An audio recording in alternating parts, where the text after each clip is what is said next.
Derivatives trading involves substantial risk of loss and is not suitable for all investors. Past performance is not necessarily indicative of future results. So stressful when the world's on fire.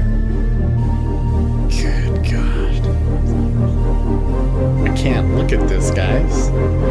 Like, my strategy is you buy it and you hope that you gotta get spotted. Yeah, but we all think you're crazy. You don't fight this. No way. The markets are freaking out and you don't think that anything is wrong? Come back tomorrow and I'll lose it all. Should be fun.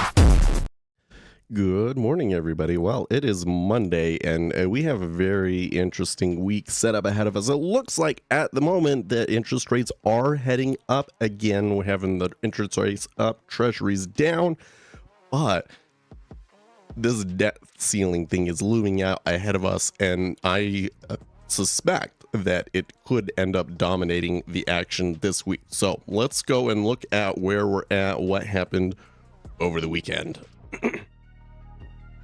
Okay, so here you got the treasuries, right? Oh my gosh. So yesterday, stream, it was mostly down. I was kind of like, oh, I wish I had participated, but I didn't. After the stream, there was a news event where the debt ceiling talks blew up, and man, oh man, did the treasuries spike up here on this. In fact, I did take a trade on that and made, I think it was like $20 in the end, but it wasn't huge because I caught it so late. But I mean, that just shows you what could potentially happen as this debt ceiling drama drags on. Over here in the S&P 500, is a similar thing, right? Around 10 o'clock, it just like, gadoosh. 9:30, 10 o'clock just got creamed. And they're still trying to claw back those losses. Okay. Oil, a little bit lower, kind of still within its range. Still not sure what all this volatility was in oil, or rather, I can't remember. But the global growth component here, we'll look over at copper as well, kind of been going sideways recently, right? And then we got silver and gold mostly tracking the interest rates. It's been really hurting silver and gold lately.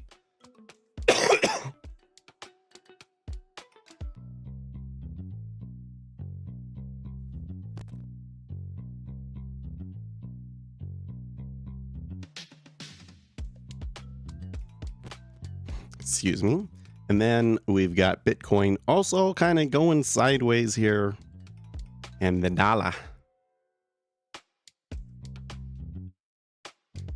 And the dollar off of its highs, but we're still relatively high at 103. The dollar moved a lot last week, so that whole thing is interesting too. I have to apologize. I guess I'm still sick. I thought like I was over it, and then everything started turning green again. So I'm like, what the heck?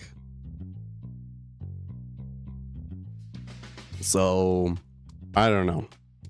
I don't know if I'm ever going to get over this. To me, it sounds like I'm better, but it's not perfect, does it? Yeah. And I still have the Mucinex in me, so probably as the stream gets later into the stream, it'll probably all start coming out. Okay. So, a couple of things. Let's look around here. So one of the things I find interesting about this debt ceiling situation was that they were supposed to meet last night, and I haven't heard anything. So let's go to Politico and see what Politico has. Key Republican recruits hesitate to jump in if Trump is the nominee. Of course, anybody that would be even remotely establishment, I guess you could say, would be careful about jumping in with Trump because they're afraid that Trump would just destroy them. It's kind of funny.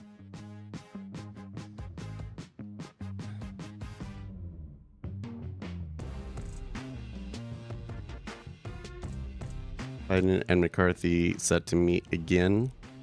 Let's see here.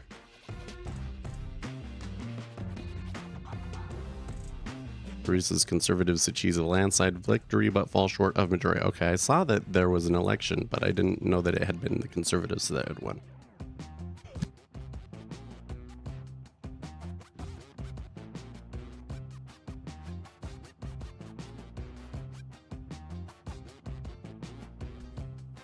The stuff I'm coughing up is gross. I hope you can't see that.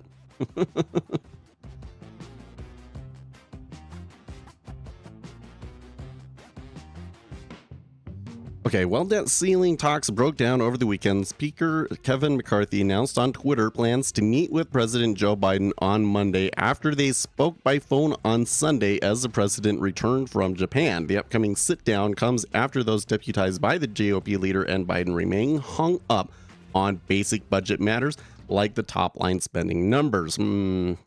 Okay. Okay, so first thing is, do I have Mr. McCarthy? Kevin McCarthy Twitter.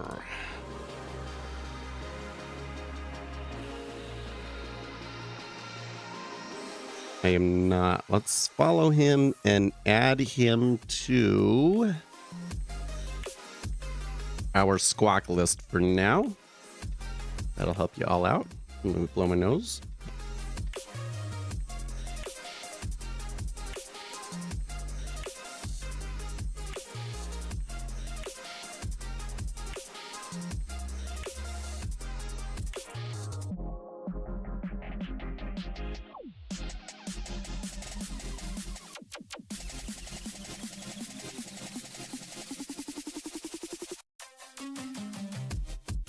I feel okay right now, but I'm worried that this cough and everything is going to make me miserable by the end of the day.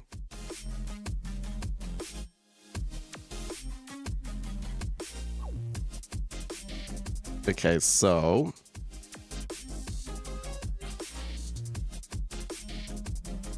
wait, sis, I literally asked the president, what's the number? How much debt must America have before you say, let's stop borrowing from China?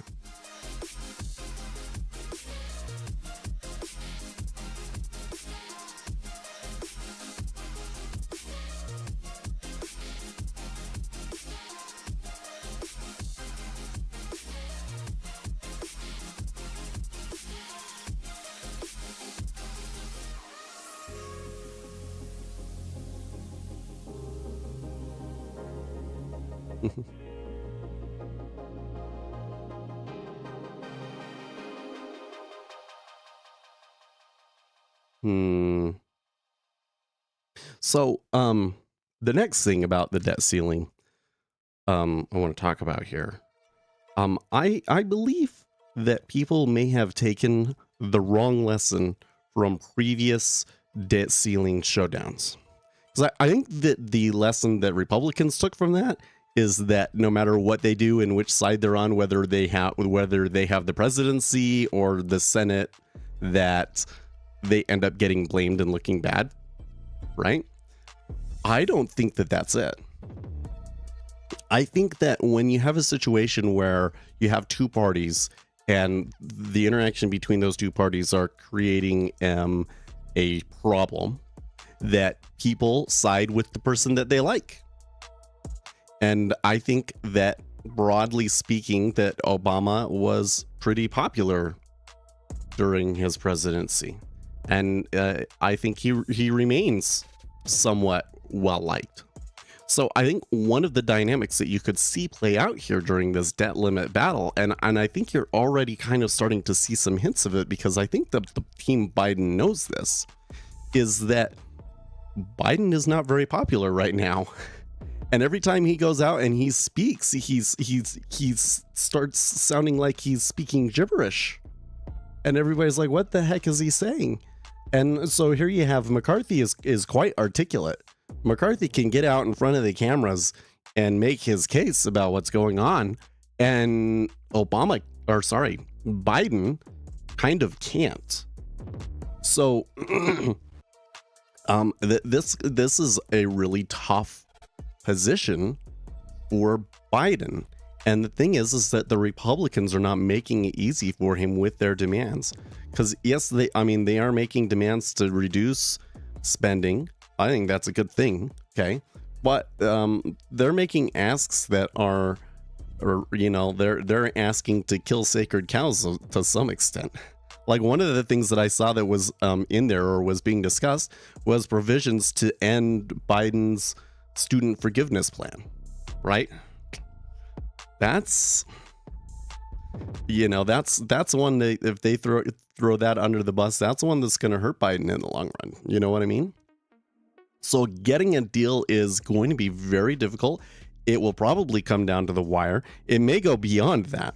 And that's where it's going to get weird, is because I think that basically they said the drop dead date was June, but it's actually going to be like maybe 2 weeks after that. So after June, then we're really going to be in like everybody's really nervous and on the edge of their seats, I think. Yeah. But from what I'm reading here now, I'm not sure that we're going to get more news on the debt ceiling until later today. So I don't know if we're going to actually see that in our trading session. So how do we strategize around that? I mean, I suppose we could just decide to turn around and go short again. One of the interesting things was that even though we had that debt ceiling, like prices shot up and everything, in the end, the treasuries moved all the way back. Now that may have something to do with options. I don't know, but and here you can see this morning they're selling. So it seems like that the larger flows are sell in spite of the debt ceiling battles. So I don't feel confident enough about it to sell it here. And we're not quite to 3.7, but oh, I dove into Rust programming. It's going to take a minute. Yeah, it is. I mean, it really is something that like you have to learn, right? It's not like most languages, like they all do the same things, right? And it's just around different ideas about what is the best syntax to do it and stuff like that, right? Rust actually comes in and introduces whole new concepts that you have to learn. So that makes it different from other languages when you're learning them.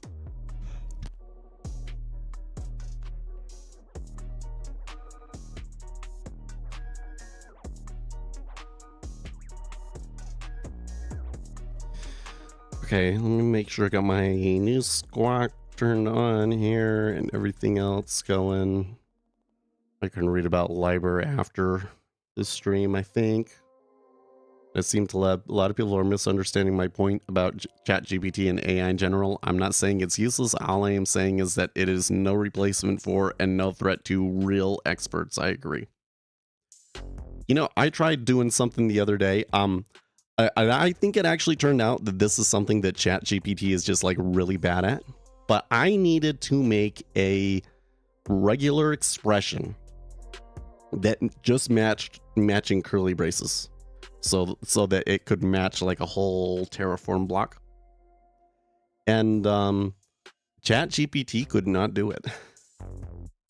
And I had to, actually the documents online weren't very clear, but I was eventually able to find something. Part of it was that certain regular expression parsers don't have the support to do this.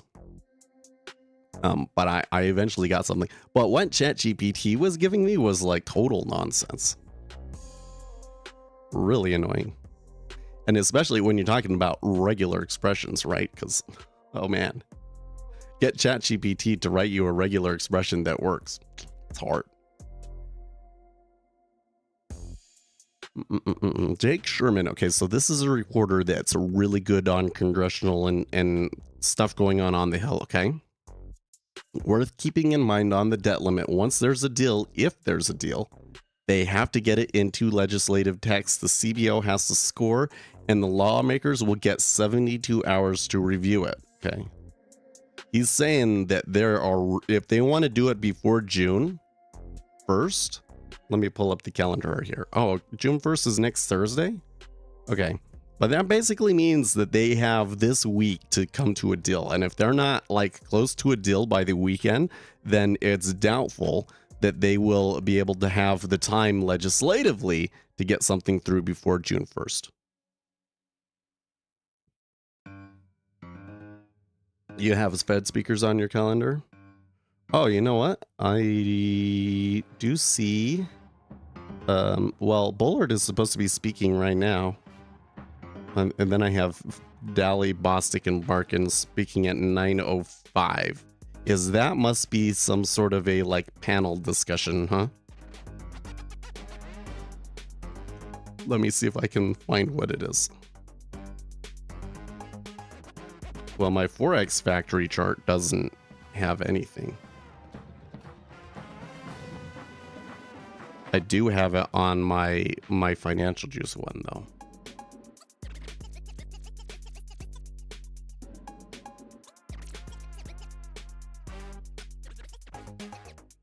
Best futures for a beginner? Wait, what? I don't know what you mean.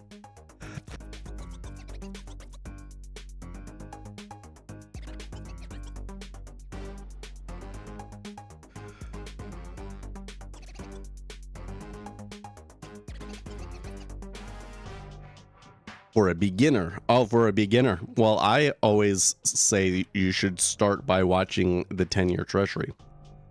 Because the 10-year treasury is extremely efficient. So it doesn't it doesn't kind of lure you around and give you false ideas or false hopes. You know, right from the very beginning, it's going to show you like if you don't know what's going on, you're going to get screwed. And so, and the stylized behaviors of markets that markets do exhibit, you see those very strongly in the 10-year treasury because it's so thick. Seems intentional. Yeah, I'm sure. Yeah, I would not be very good at reading what he was trying to say, huh? For sure. For a beginner, I couldn't get over it. I was like, I know it's supposed to be like, obviously best futures. He's kind of miswriting things to be silly, but I couldn't get over. You're a beginner? What is that? Is that like bees have like ballistic weapons now? What?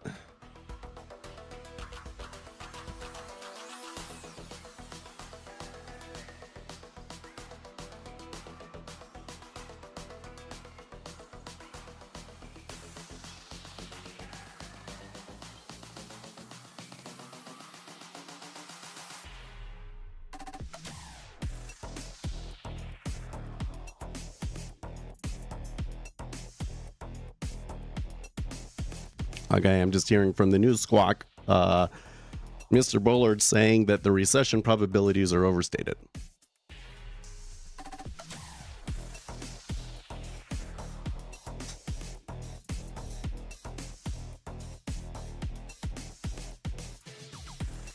Uzi's good with reading between the lines.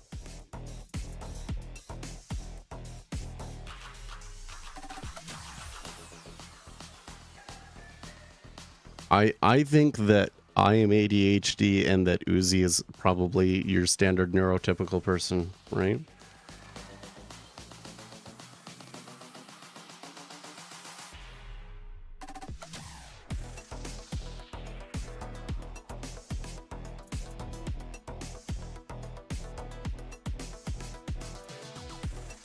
Let me come over here to Zero Hedge and see if they got any news stories.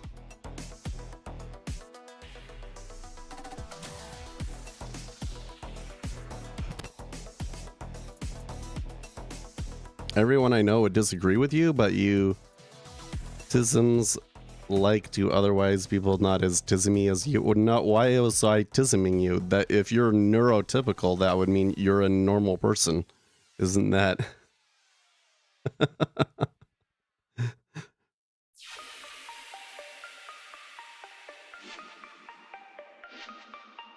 That's like, oh, he's just like the other 90% of the population. Surprising.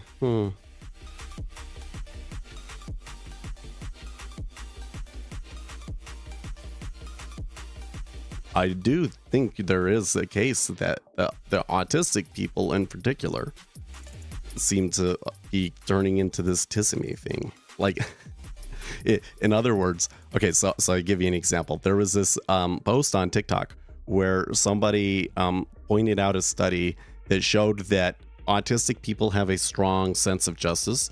And one of the ways that they tested this was they would ask you like about a moral situation where would you do X thing if nobody was watching, sort of a thing.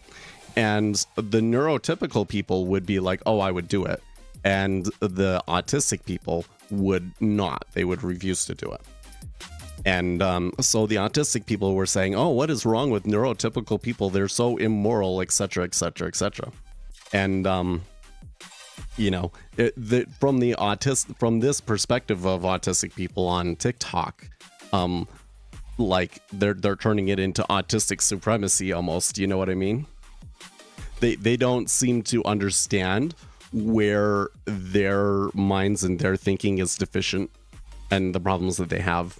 They think that the only reason that autistic people have problems is because the modern world is not set up, is not accommodative for them. It's accommodative for neurotypical society.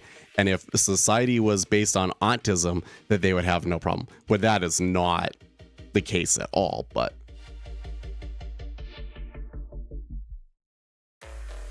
then I guess maitism is one of the personal philosophies has always been be good. Well, I think that okay, so let's say I'm trying to think of what would be like a good situation to set up where I everybody would understand it. It's kind of hard. Okay, so Bullard is speaking. I'm seeing some volume coming off.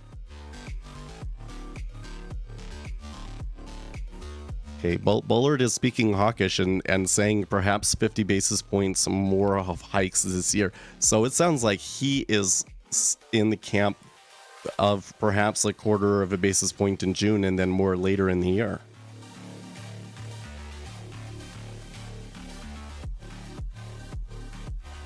There was definitely some selling on that. I'm hesitant to go along with this one, to be honest with you, because the tape did absorb a lot of that.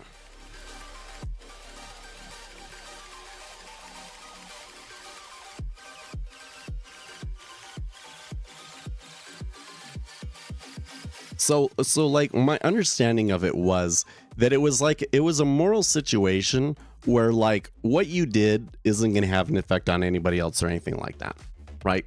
It was more that like it would benefit you to do it and nobody would know and it wouldn't harm anybody. There wouldn't be any foul from it.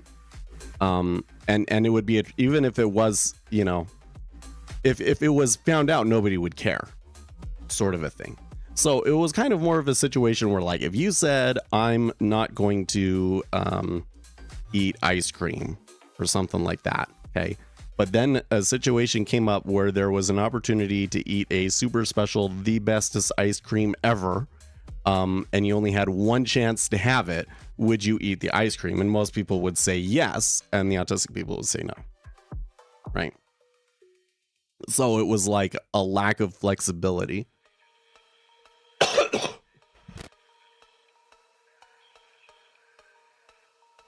And it's not a positive thing because it's like if for instance an autistic person, well, if something isn't amoral, if it doesn't negatively affect anyone or anything else, well, that's what I'm saying. It's not that that's a morality trait. It's a strong sense of justice, right? So it's like if an autistic person feels like they have been judged unfairly, they get super hung up on it. Whereas most people will go like, so I'll give you an example.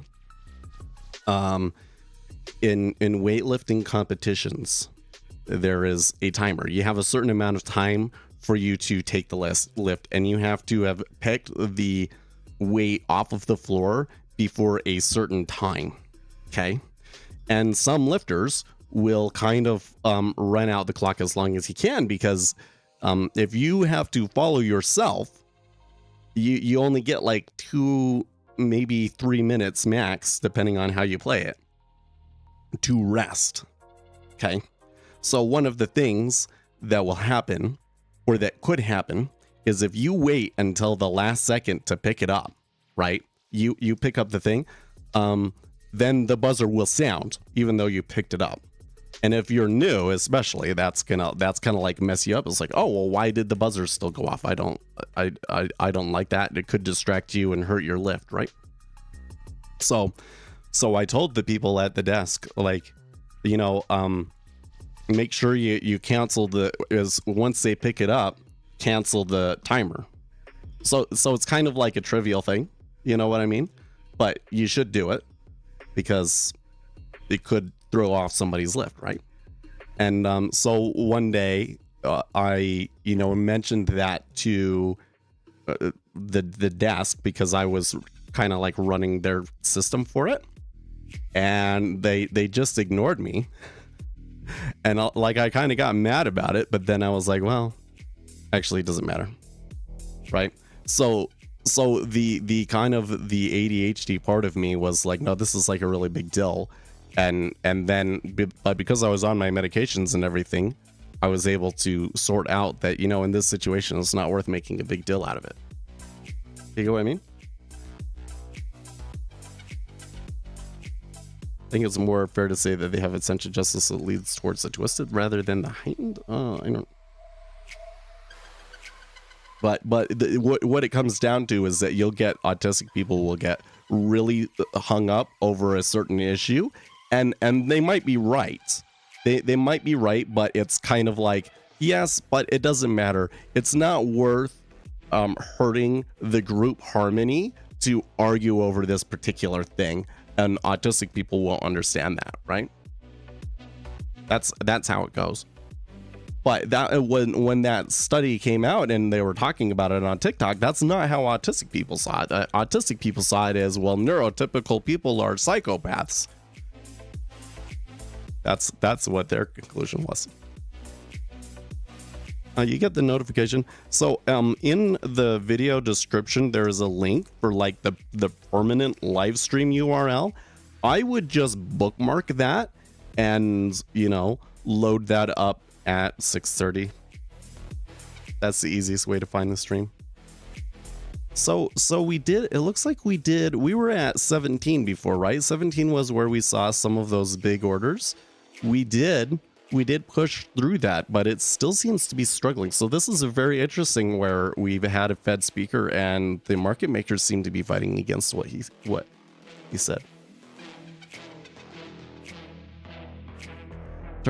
Choose your battles wise. Well, no. Neurodivergent people are bad at choosing their battles wisely. That is exactly it. That is exactly it, though. And this is where I would say you are probably neurotypical, because a neurotypical person has a hard time understanding why that would be a thing and how that could even be a trait, like a trait related to a brain problem, but 100% it is.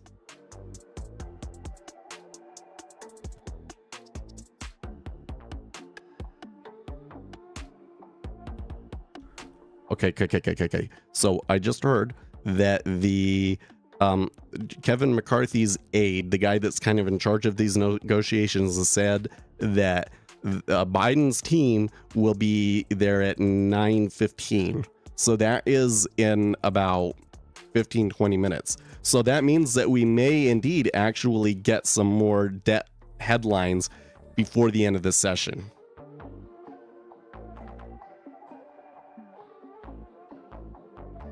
A lot of people aren't good at choosing their battles. Well, that's probably true.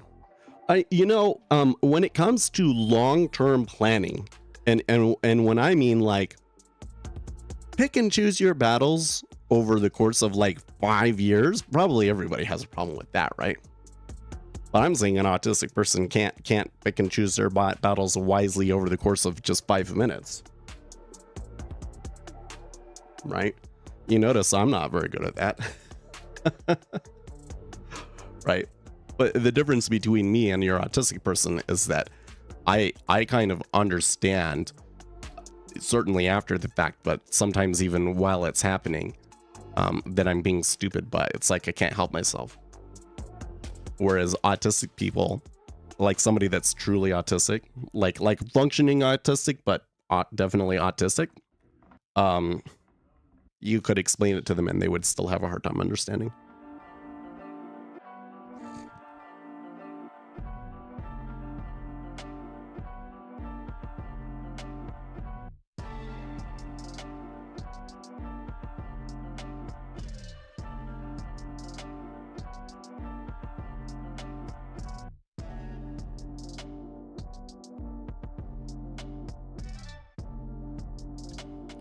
Now, yeah, okay, so this is what I meant by earlier by neurodivergent people otherizing, especially online. You describe a lot of personality traits of divergent, and frankly, they're pretty typical.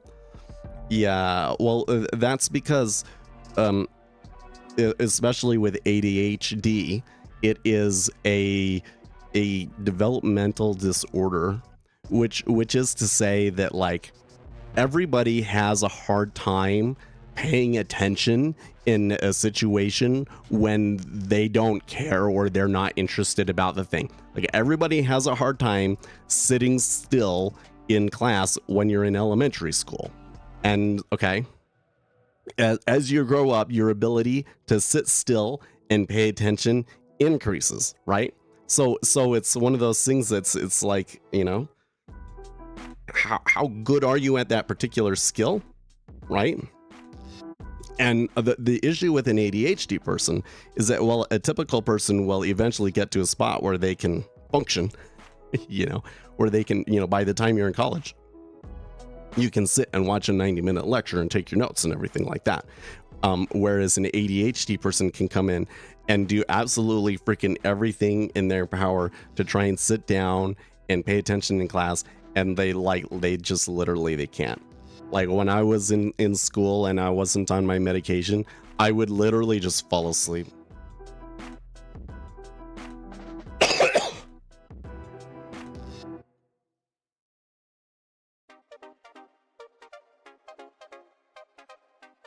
So it's like every ADHD person, well, of course, right, Uzi, man. So the problem with ADHD isn't one's like that. So remember, it's about executive functioning, right? So it's not that an ADHD person can't find something to pay attention to. It's that they can't control what they pay attention to, right? Yes, they can pay attention to video games and they can't pay attention to a lecture. And what's the difference? Interest. So if you have an interest in a thing, then you get the dopamine and norepinephrine support that you need for your brain to focus on that thing, right? But they don't get to choose what those things are that they're interested in. So something that you'll find very commonly, and it actually gets worse with the medication, because like the thing is, so you come in and you want to do something like say I want to program. It's Saturday and I've decided that I'm going to spend Saturday afternoon programming something, right? So I'll come in and my plan is, here's how I'm going to program, and this is what I'm going to go look up and work on and this and that. And then I'll sit down and I'll say, oh, let's just pull up Zero Hedge really quick. And then I'll spend the whole time reading the internet instead of doing what I plan to do, even though it was like I totally planned it all out and everything, right? It's because that if that executive functioning is not working, like your ability to just come to sit down and say, this is what I'm going to do is poor compared to somebody that doesn't have ADHD, right? And that's where it also comes down to, like, it everybody will experience these things, just not to the effect that an ADHD person will. Like, imagine if you only got 4 hours of sleep last night, right? Then you have to come in and say, watch the Treasury futures, right? Your ability to sit down and pay attention and focus on the price action, focus on what the news squawk is saying to you and everything like that. Any person, they're going to struggle if they only had 4 hours of sleep, right? We all know, like, your brain's just not going to be working the same, right? ADHD person is like that all the time, right? So it's not that they don't. You're describing my morning. Yeah, there you go. Well, maybe because you didn't sleep enough, right? It's a develop. So the ADHD people don't experience things that none of the things. Let me rephrase that. None of the things that the ADHD person experiences are things that a neurotypical person doesn't experience. Okay, these are all things that all people experience. It's just that for an ADHD person, it's pervasive. They struggle with this. Did that make sense? Okay, if they don't get to choose, why are the video games such a common denominator? Because video games are specifically designed and geared towards giving you those small little shots of dopamine, right?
Competitive video gaming is the most exhilarating thing you can do on par with trading. Yeah. Now autism is even more the way that autism works with this is, I think, even more interesting though. Okay, so again, autism, you know, often ADHD is like co-diagnosed with autism. Okay, so there's a lot of people that are just ADHD, but there's a lot of people that are autistic and ADHD. In fact, most people that are autistic probably have some degree of ADHD going on there, right?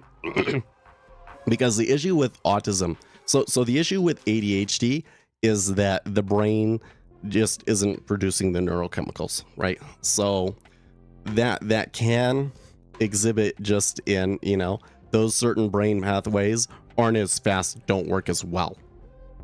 Yeah, there is a decent amount of volume at 15, 15, huh? Anyways, but an ADHD person, like, their brain continues to develop, and like I said, it's a developmental thing, you know. So like, you know, a 16-year-old kid with ADHD probably has the same executive functioning as an ADHD kid that's like 14, for instance. Okay, you're like 2 years delayed from your peers, and then maybe when you become an adult, you completely develop, but not always. Okay.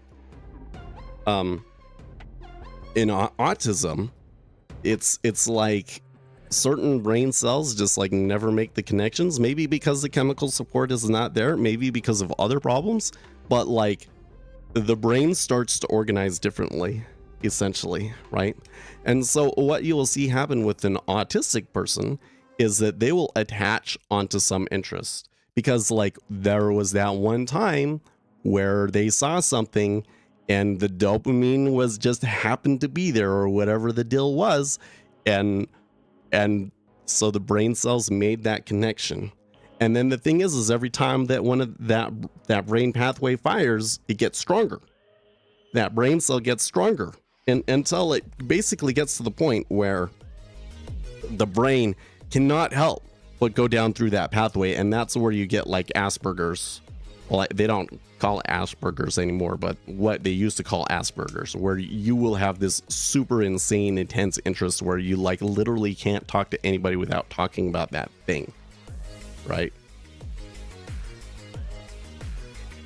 So that's an example where like what ends up being like the intense interest is like totally random, just because the brain's ability to like make those connections is so damaged that like when it does kind of happen. It's just kind of like a flip of the dice sort of a thing, right? Whereas an ADHD person will always tend to, because the brain pathways are there and everything, and certain behaviors can kind of give them the chemicals, they'll always tend to go towards the certain behaviors, right? So a person with ADHD, almost everybody with ADHD will probably love playing video games, right? People with ADHD are much more prone to addiction, especially like smoking, right? Smoking and drinking, because that can give them the dopamine. They're trying to self-medicate, right? They'll go that long. So yeah, playing video games is really common, right? But you'll still see the executive dysregulation, right? Like a regular person will also love playing video games, but then they'll say, oh, okay, it's time to eat. Or, you know what, I shouldn't have stayed up so late. I mean, now it's 3 a.m. I guess I'll finally go to sleep, right? Whereas the ADHD person will not eat all day and stay up all night and then do that over and over again until somebody stops them,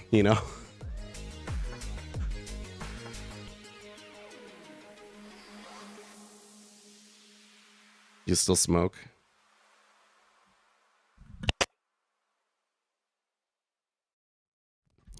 Do you think there's an edge to gain analyzing the CFTC reports? I wouldn't call it an edge. So unfortunately, what you get from the CFTC reports is like a week delayed. So if you have a model where you're trying to predict what the positioning of the market is, then those CFTC reports are golden, right? Because that tells you what it actually was at that time, and then you can kind of reset and adjust your models to that or something like that. But for the typical person reading the CFTC, it's outdated information. It kind of shows you stuff that by the time it comes out, you should already know. So that's why I say I wouldn't give you an edge. It's kind of one of those things that it's almost like base. It's like you need to understand what the positioning of the market is in general. If you get to the CFTC report, and you should still read it, but when you read it and if it tells you something that surprises you, then like you goofed up somewhere, right? So I call this base. There's edge and base. Base is like you have to have these things to even be competitive, but they don't give you an advantage over other players. It's like if you're gonna play hockey, you have to have a hockey stick, right? You're not going to be very effective playing hockey trying to kick the puck around with your skates, right? So you have to have skates, you need to have a hockey puck, and you probably need to have like all of the padding and gear too, right? If you don't have those things, you're not going to be very effective. So that is base, right? But edge is like, all of the other skills, the things that you can do better than other players, that you can try and move the game into situations where you have that advantage and take it, and then use that to make money. You're the first YouTuber I met that knows, well, I bet you that any of the other guys that are focused on futures would probably, most guys are just into stocks. It's going to be an interesting thing to see if over the next 2 years or so, if futures really become more popular, because there's a lot of companies out there that are positioning themselves in a way in which suggests that they think that futures are about to become a popular thing. We'll see. Who is my broker? I am using EdgeClear.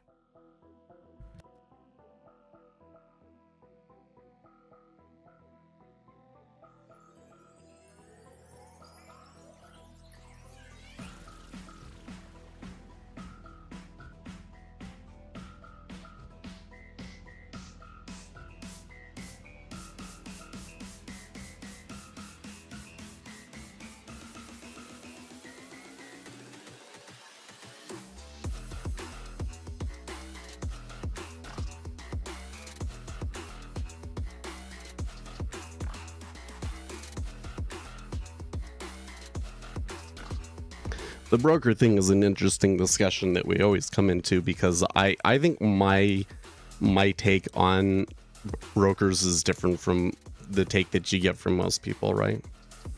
Because the take that you're going to get from most people is that all that matters is commissions, and you need to go out there and get the best commissions, because how much you're paying on the commissions can be the difference between making money or losing money. Well, that's not untrue, right? I would have 100, 200 more dollars in my account right now if not for the commissions. True. But the commission's probably not what's making you unprofitable. You should be able to find more edge than what is necessary to make you a profitable trader, right? Meanwhile, if you have an issue, how long does it take for your broker to fix the issue and respond? Do they actually even know what they're talking about? And what about even just onboarding you? That can be a real process, These discount brokers that give you the best commissions, that I find that they're hit and miss on this stuff. So in the end, I found that it was worth it to pay a little bit more for commission. When it was AMP and NinjaTrader, I was constantly dealing with problems and trying to figure out what to do and hoping that I would get somebody on support that was actually good. And with Edge Clear, something has come up one time, and that's been it. Good morning, Lean Umbrella.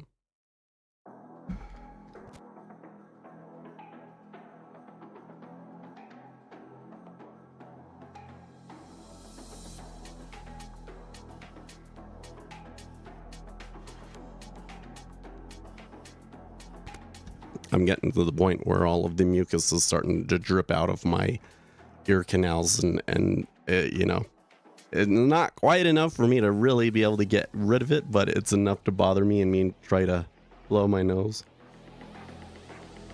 And this is one of those things that I've found for me I really struggle with compared to other people. It's everybody gets uncomfortable, of course, right? But for me, it's the instant that something makes me uncomfortable, I'll find myself trying to do something about it, I notice something in the back of my throat, I want to blow my nose almost immediately.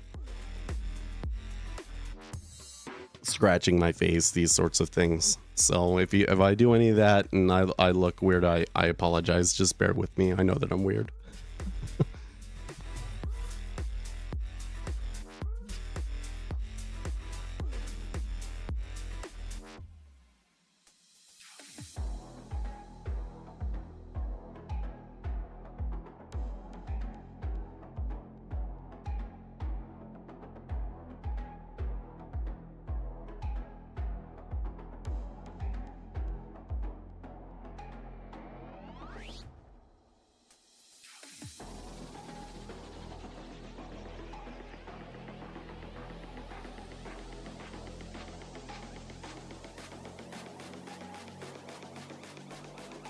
Willard saying he's not anticipating any changes to quantitative tightening anytime soon. That may be, I don't know. I guess we could talk a little bit about this right now, but so right now what has happened is since that regional banking crisis, they kind of injected a lot of money into the system, undoing all of their quantitative easing. And since then you've seen the market float up. So the more money there is out there in the market, the more, the market's going to tend to move up. But after the debt ceiling ends, we'll probably see that start to reverse. So if they get a deal done, there'll probably be a brief rally. And then after that, I think you're likely to see some bearishness come into the tape as they start to move that money back out of the market. Oh, wow. Back up to 17.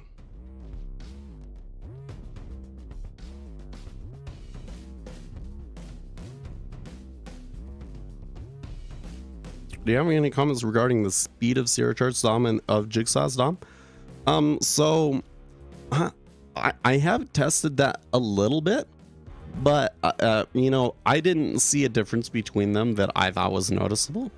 It's one of those things where, trying to say this is faster than this is much more pronounced when you're comparing data feeds, but you'll see it between trading platforms too. is that it's a little bit more complicated than just open the two up next to each other and see what the differences are, right?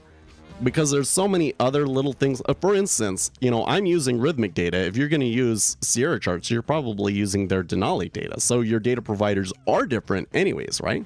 So if I come in here and I'm just looking for a level 2 change, you know, those level 2 changes might come in differently, right? Because what happens is all these changes happen over there in the exchange, and how the data providers decide to deal with that differs between each data provider. So a change, this one might do this change first and this change second, and the other data provider might do the opposite, for instance, right? And then there's like, okay, but what does it do when like the market is really, really fast, or like there's like a stop run or things like that, right? And there's so many little decisions that are made in there. For instance, you know, for every price that you have up here, there is a piece, there's a bucket somewhere in your memories, you know, for that piece of data. And what do you do when like there's enough data in there that you have to like increase the size of the bucket? For instance, you have to go out and like reallocate memory, those sorts of things. Okay, so there's all sorts of situations where the performance could differ. And so if you really wanted to study this properly, you probably would want to have like both platforms up for a year and compare the differences between them in all of the action over a year to really do it properly, right? And I don't have the time or resources to actually do that. So this is all just a really, really long answer, a really long way of saying that both platforms are quick and that you will probably be happy with either one.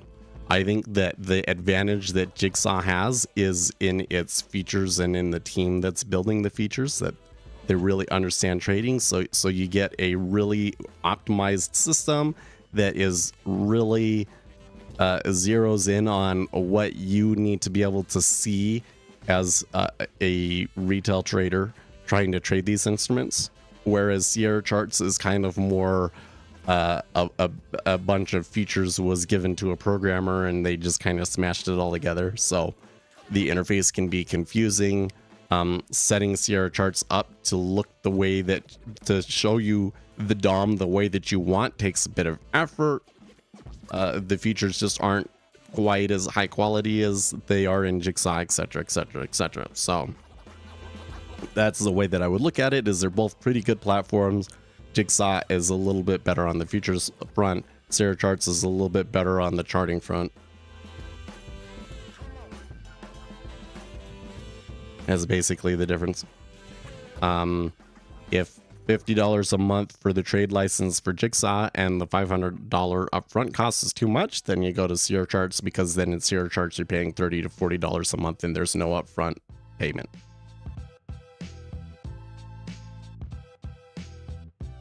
You don't like the, yeah, but you're paying that on Sierra Charts too anyways, right? It's just that Sierra Charts, yeah, so it took me a while to figure this out, but you're paying on Sierra Charts as well. It's just that Sierra Charts is everybody kind of, what is the word? Those fees kind of all get combined with your data fees, and so people don't think of it as a separate expense, but it is there. It's not $50, but I think that depending on which version of Sierra Charts that you're getting, it's like $30.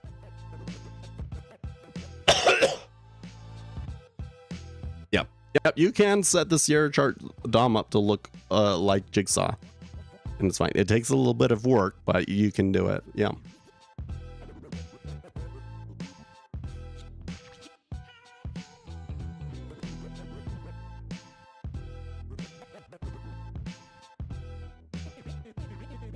So, you know, the monthly fee thing is a kind of a sore spot with me, to be honest, because I really hate it too. I really hate it too. And like think about it. You're coming in and you're a retail, like if you want to trade micro treasury yield futures, for instance, right? you know, a good month you maybe make $100, and so then you have to give 50% of it up on just on platform fees, and then you got the data fees on top of that. And that, you know, basically what it means is that to keep your head above water in the micro treasury yield futures, with only trading one contract, of course, you've got to be like an absolute rock star all the time. I've been doing pretty okay and treading water under that system, but I, you know, have this stream is able to pay for the platform fee, right? I wish that the Jigsaw fee, the monthly fee, was based more on your usage. You know what I mean? Like, you know, if you trade micro yield futures, then it's actually only $10 a month instead of $50 a month or something like that, you know. But the reality of it is that what you're doing doesn't change what it takes for Jigsaw to be able to continuously support the platform, right? There's a lot of features that require central servers and stuff like that. There's the license server, there's the journalistic stuff, right? So they have to pay for all of that infrastructure to keep up all the time. And they have an active group of developers that are constantly developing it, right? Which is why it's pretty common. Well, you'll see it go one of two ways, but the way that most of the industry works is that you pay a monthly fee, because otherwise how do they pay their developers, right? That are constantly working on it. The other choice, and this is the choice that NinjaTrader makes, is that the amount that you have to pay up front is just huge, right? So Jigsaw, you pay $500 up front. NinjaTrader, you pay like $1,000 to $1,500, depending on which version you want up front.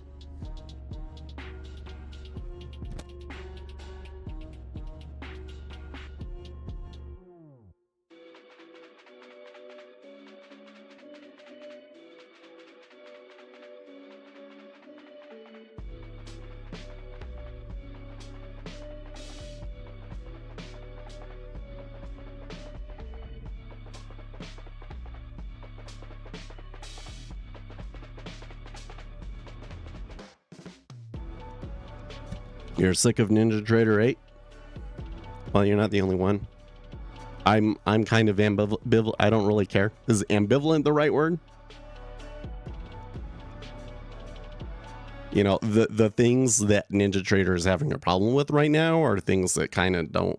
But that's because I don't have them as my broker.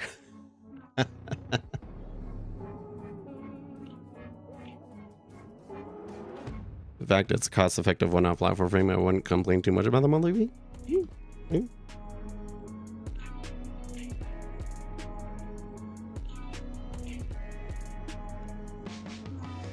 I mean, it's kind of a funny way take. I think that the way that they decide to charge for their platform says a lot about what they think about the industry, because the reality is that if you charge a large upfront fee, you'll make more money in the long run, because most futures traders give up, and it doesn't take very long for them to give up either. You know, there are a lot of people that come in and try it for a month and then just blow out and leave, right? But the number of people that like don't even make it past 2 years is a lot, right? So if your average customer was coming in and sticking with it for 5 years or more, then it would make much more sense to do a monthly subscription thing, right?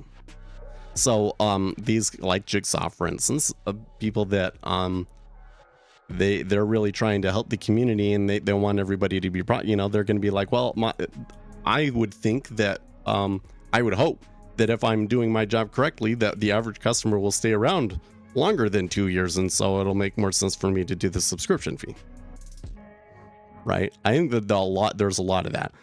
There's the other side of it, which is that if you do it monthly, then you have more consistent income, right? How much money NinjaTrader has to pay for their stuff, right? Because they have so many customers and they bring in so much profit, it's okay. Whereas somebody else, because I don't know how many purchases Jigsaw gets a month, but I bet you it varies wildly, right?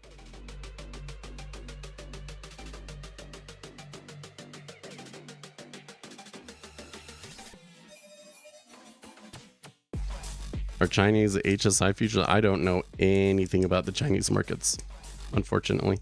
I don't think that we get access to them. I think that access is maybe starting to free up, but I'm pretty sure that we don't have any access to any futures markets in China. They hardly, well, NT has gotten to the point where what they improve often ends up being something that doesn't help you or me, but they are constantly adding things. They do a lot of work on that platform.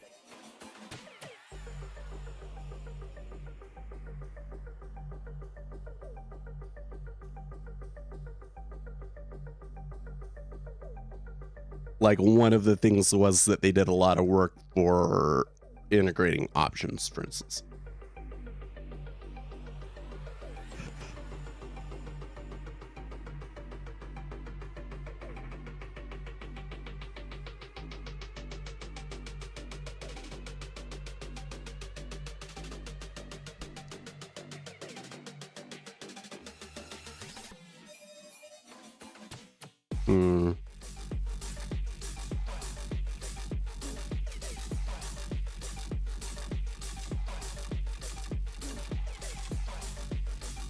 I'm pulling up an article here that I clicked on earlier and just giving it a quick read over.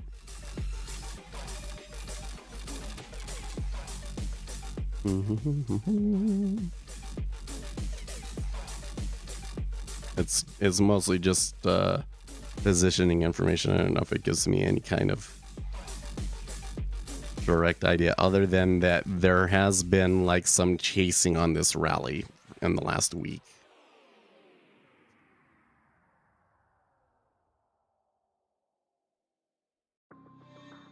Okay, so Zero Hedge has a new article about the whole chase. They have it as few as 10 days, yada, yada, yada, yada. Bunch of political posturing.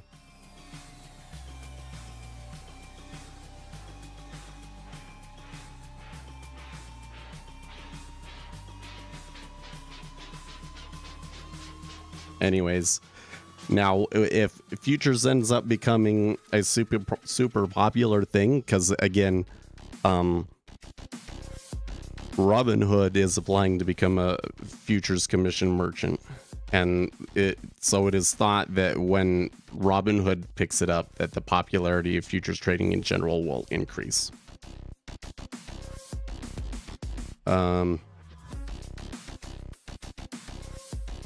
But when that happens, you know, I'm sure that the competition will become more fierce, and probably the amount of profit that all of the platforms are making will improve, and so you probably will see more development and better fees and all that sort of stuff.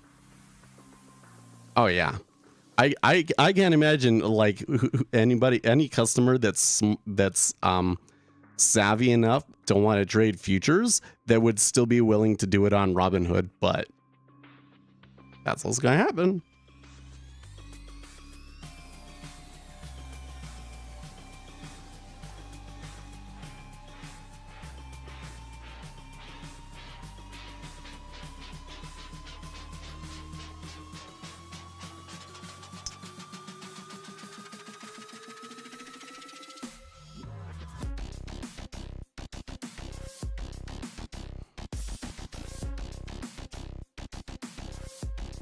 Only that. Oh, I'm sure that it's a wide variety of people. To be honest with you, I don't think that there is a real divergence in the political ideology of people that choose to trade, as much as it is a demographic one. So middle-aged men are the primary demographic for futures trading, and so their political beliefs tend to align with the political beliefs of middle-aged men, which leans a little bit conservative, but but not excessively so. So yeah, now at Robinhood was picking up a lot of the kids, right? So maybe futures trader demographic will expand.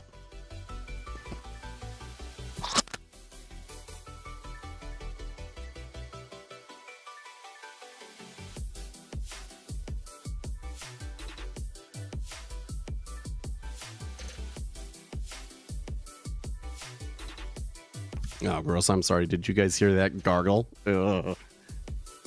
I didn't turn the microphone off fast enough. Maybe I should just turn the microphone off, turn the camera off, and just sit in my snot.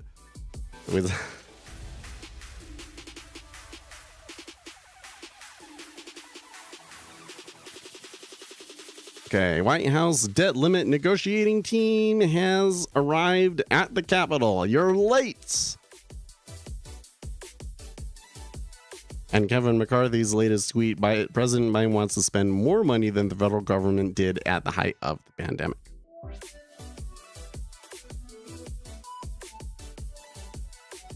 Yeah, but they kind of halt the platform as it pleases them. So this is one of those things where I think that the reality ends up being worse than what everybody thinks, right? Everybody thinks that Robinhood said, oh, we want to screw over all of these retail traders so that we can help our client Citadel. And so they just kind of willy-nilly decided to turn off the buy button for the retail traders and blow up the whole thing, right?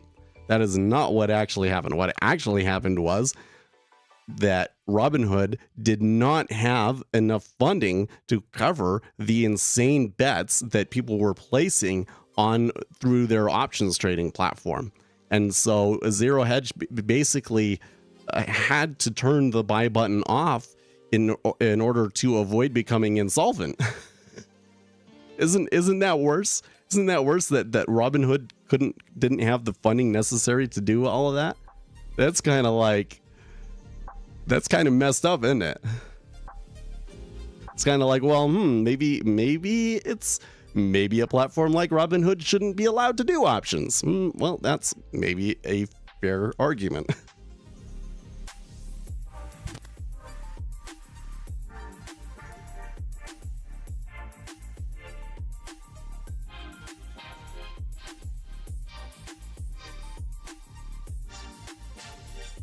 Have you observed gamma attack plays on witching days, maybe even taken part? Last March was an extreme attack, and I'm of the opinion that it might increase in the future. I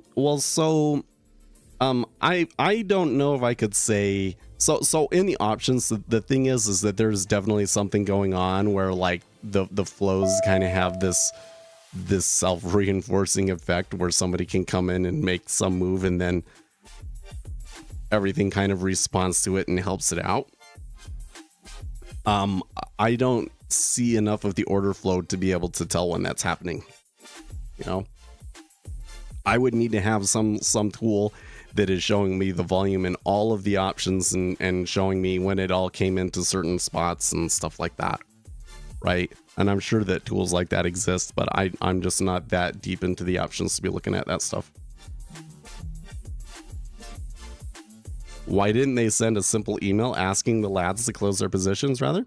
Well, because then what would happen is everybody would know that Robinhood was having funding issues and would either pull their money out or sell their stock.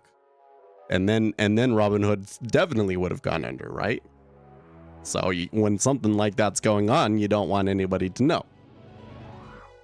Like I said, it's kind of messed up. The reality is often more messed up than the conspiracy theory, right?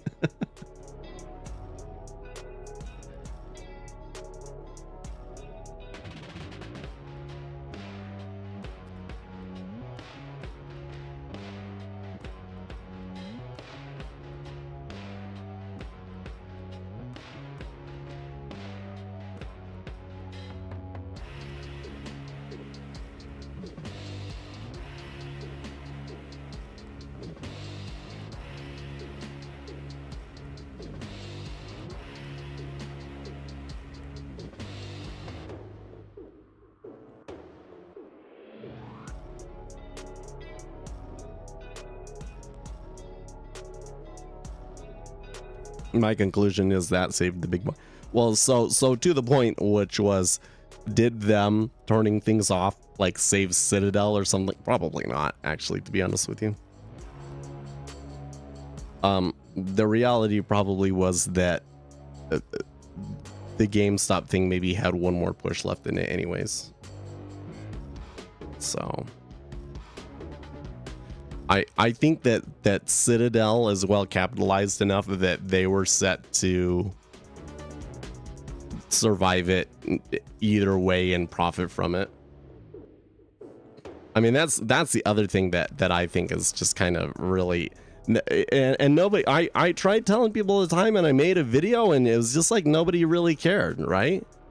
Like all of the interest in the stock was helping the short sellers get out to some extent, right? And it was definitely helping the Citadels of the world. Ken Griffin loved that. They made so much money on that, right? They made so much money on that. But the GameStop kids couldn't get over the whole they're using a short ladder attack and manipulating the stock against us, and there's the whole shorts issue. See, this is another one. It's so hard to deal with, trying to have a discussion about that sort of a thing with a broad audience, because it's a very nuanced thing.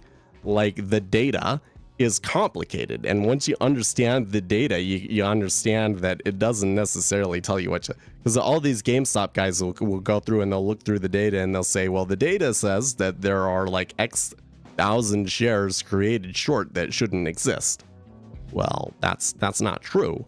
The data that you're giving, is not entirely accurate to the thing that you're looking at. Okay, what was that?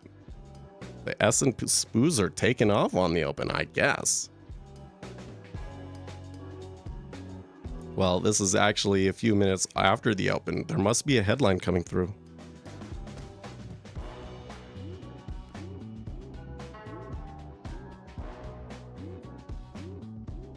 The treasuries didn't move on that, but the equity indexes certainly did. That's interesting.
Yeah, News Squawk is noticing it too. That one, maybe it could be related to an individual stock.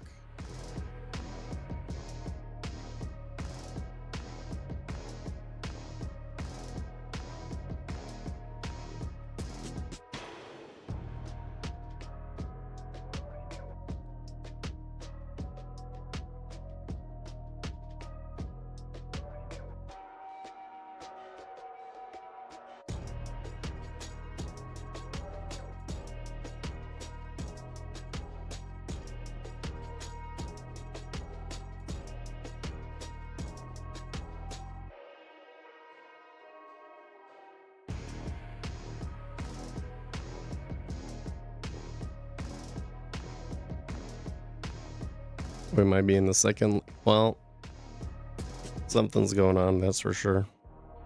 It could have no, I don't know. I think that move up was a little bit too impulsive to just be part of a meta order,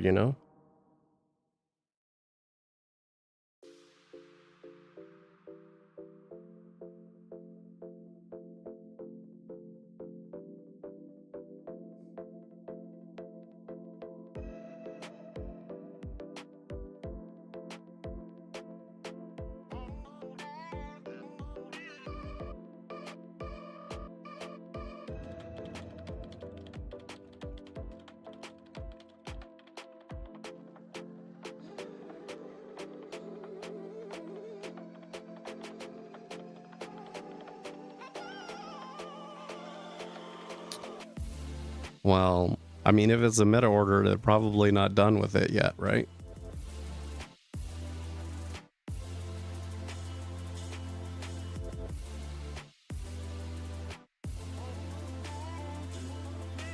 A lot of short volume.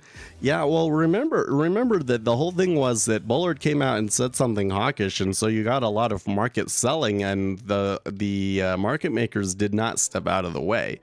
So I think that what maybe happened was there were a bunch of players that said, yeah, okay, I'll take that because I want to be long in case, you know, something bad happens with the debt ceiling limit, right? That's probably what's going on. The problem is that the headlines that we get for that might not happen for a bit.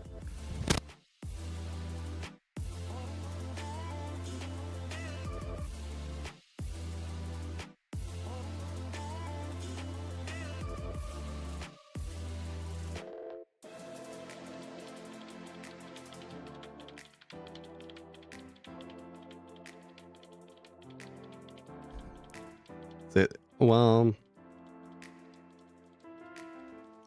I think the issue is that if that theory is correct, these guys probably have the ability to just sit in it all day. You know what I mean? I don't know if it would like have to force any kind of imminent repositioning if they broke the range here, for instance, or not.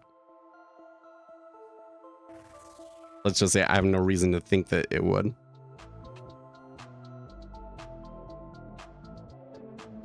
Now, on the other hand, the S&P 500 moving up, that probably is going to put a little bit of selling pressure on them, huh?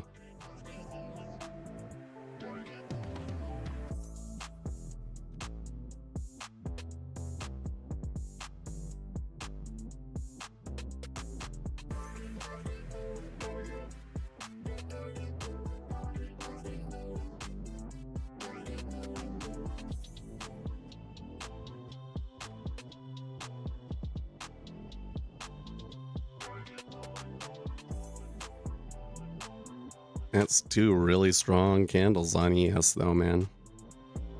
That's pretty crazy action to see, considering no obvious headline.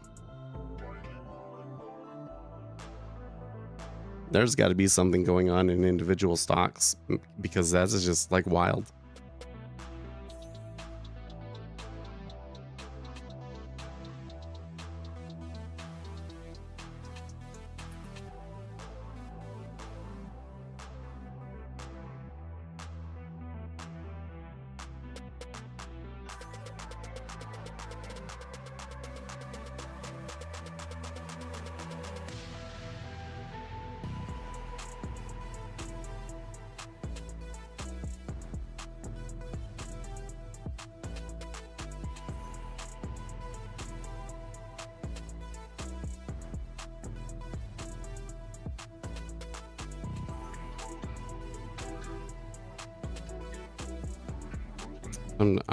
I'm kind of looking around to see if maybe there's an equity that's jumping here.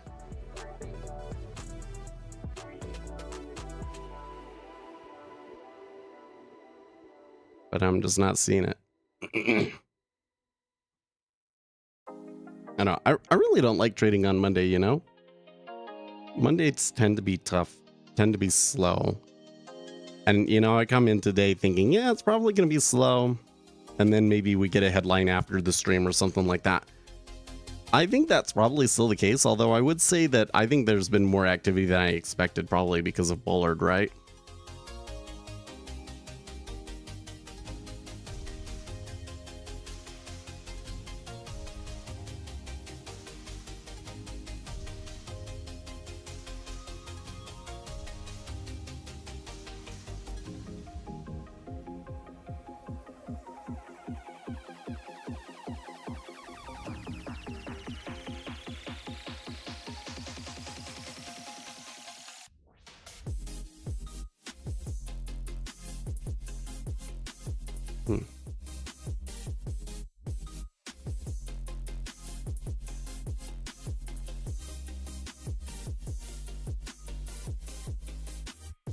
were we talking about before that? Oh, we were talking about the GameStop thing.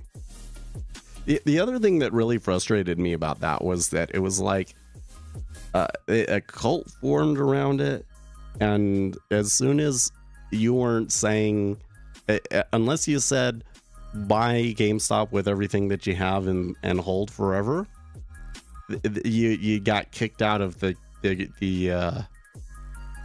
club, you know. So it was like this amazing opportunity that I had been waiting for all my life, where we could teach a large number of people more about the true nature of markets and everything. And it didn't happen because they would rather become a cult. You know, that was so I'm so disappointed about how that all turned out. Hey, you're not our only viewer from down south, so welcome to the stream. White House officials, House Rep Speaker McCarthy staff resuming on debt ceiling talks, says CNN reporter on Twitter. Okay, maybe that's what caused the equity indexes to jump. Was it robots buying because they're watching CNN?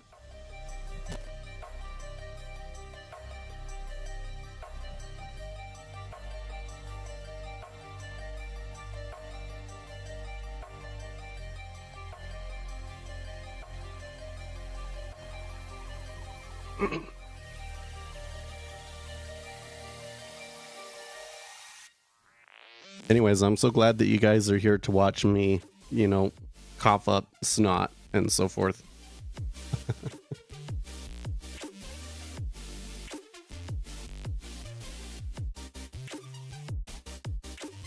Looks like soybean and corns are doing well today. They've kind of hopped off in the last 30 minutes or so. Biggest loser, natural gas and copper. Man, natural gas is such a big mover, isn't it? Guess it's because it's low price.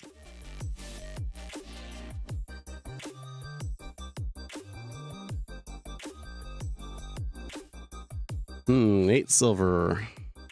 Repeating coin or sen. I don't know who that is. Connor Sen. The gap between what the DC reporters are saying and what the markets are saying is enormous. I tend to trust the markets in this situation, but the gap has to close. No, that's not it. Yeah, expectations on both sides about a lot of DC reporter types have pretty naive views about how markets work, and a lot of market participants have pretty naive views about how politics work. I tend to trust the people who are putting the money on the line, but I don't know.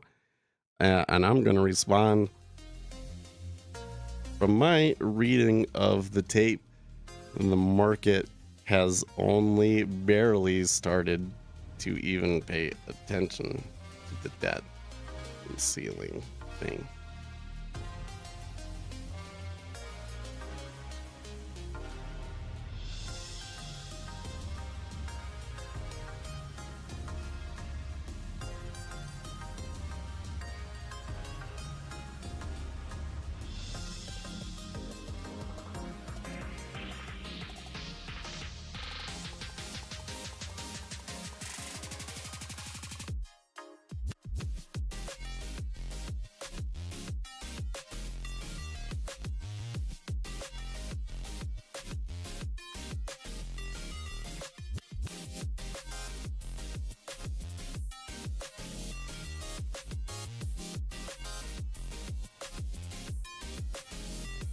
Could you tell me which financial instrument each one of the DOMs and oh yeah, sure. So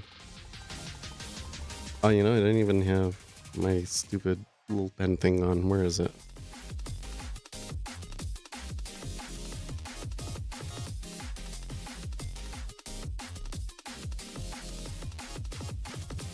This thing is not perfect. Maybe I should kill it. Well, so starting from the left, I have a chart of the S&P 500 with a little watermark behind it, right? And then next to that, you have the S&P 500 DOM, okay? And then the rest of them is the 30, the 10, and the 5-year. And then on the bottom, it's the opposite. You have the 2-year, 5-year, 10-year, 30-year, okay? And then the chart down at the bottom of the screen is the dollar. So that's basically what you're looking at. So mostly the treasury markets. And we do it like that because we want to see changes in the yield curve.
Was that enough? Did I give you?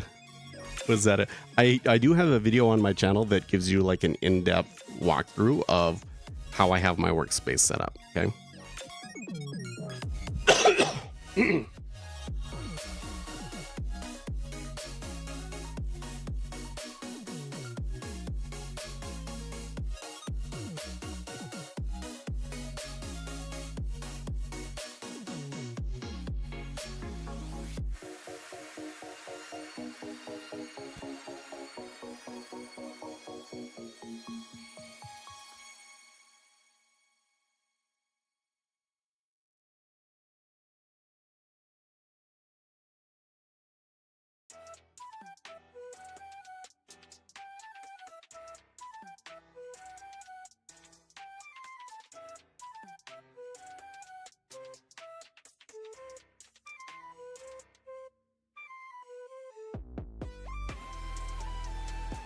Hmm.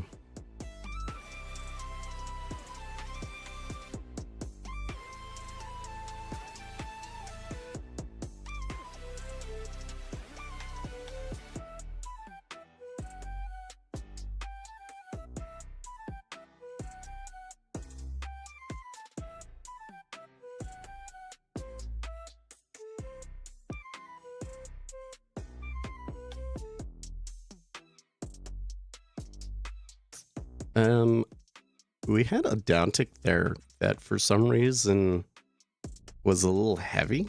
Like they all ticked at the same time. The offers thickened up really quickly. I can see the 5-year taking another tick down. I don't think that that's some sort of larger indication that we're going to continue down or anything like that.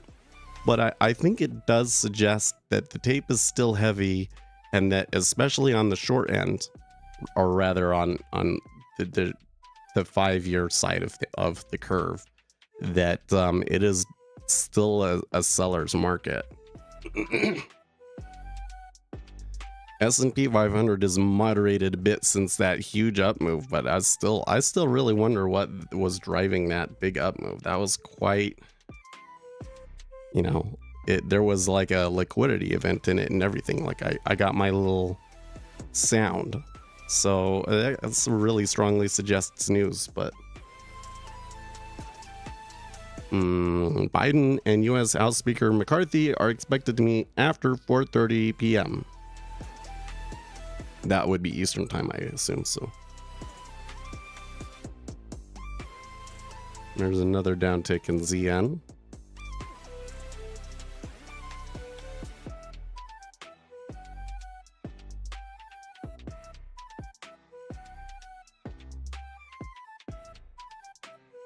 I don't know, it's kind of giving me that look all of a sudden like, hey, maybe we'll move. But in this kind of action, I mean, it's been kind of slow action. I really don't want to try and take the edge on that, right?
Looks like they're, no, maybe not. I was like, maybe they're going for it after all. They did tag 14 there, didn't they? I don't know. I mean, that's such a tight range. I don't know if I really make a big deal out of that, but let's see. It could be the start of a trend. Even though it's, I mean, it's unlikely because it's in tight action, but you never know.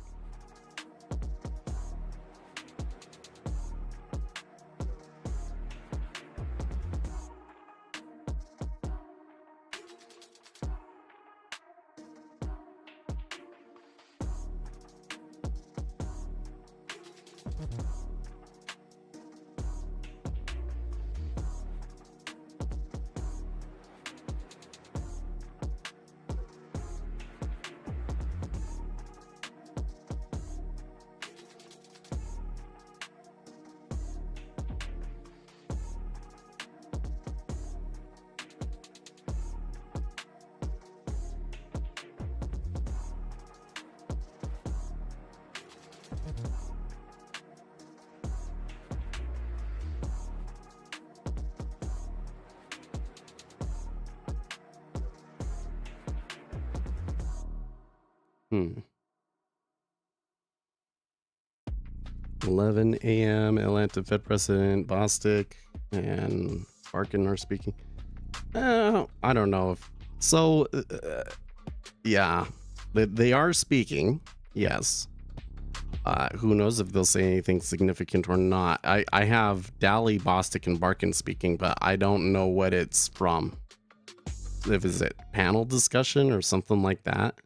You know, you kind of got to be able to see what the event is to be able to kind of game out the probability of something significant coming out of it.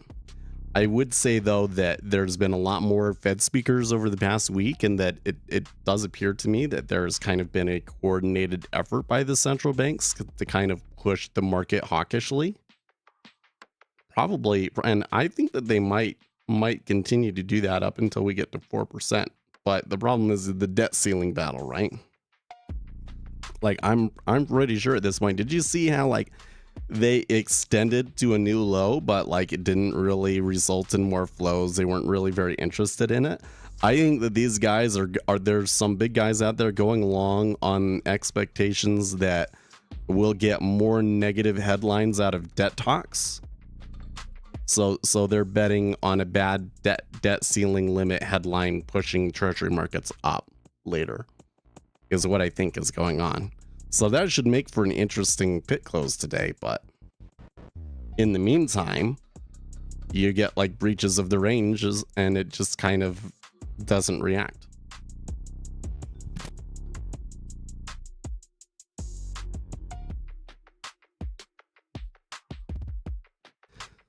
I think it was they had a good look, and they may yet do it, but so far it's kind of been what we predicted, that it's kind of hard for it to do anything interesting. What were you? Okay, so if you, so I would go and watch my video series on order flow, because that has the most informational content in it about things I can teach you that you're not going to get anywhere else about how the markets tend to move and what our approach to markets are. But to be very brief, markets are very statistically efficient and not very informationally efficient. And it is the orders that move the markets. So while most people will be looking for some sort of a chart pattern or have some fundamental opinion about the way that the economy is going, and they trade based on that, we are looking at a variety of metrics that will suggest to us what the order flows for that day will be. And then utilizing the stylized behavior of markets to try and gain an additional edge in how we execute and position ourselves on those trades, you know. So something that could drive orders could be a news headline, but it could also be like end of month rebalancing, right? And those are the sorts of things that we use. But the long and short of it is that we are trying to predict future orders. So if I have a piece of information that I believe will lead to future orders, then I trade off of that, right?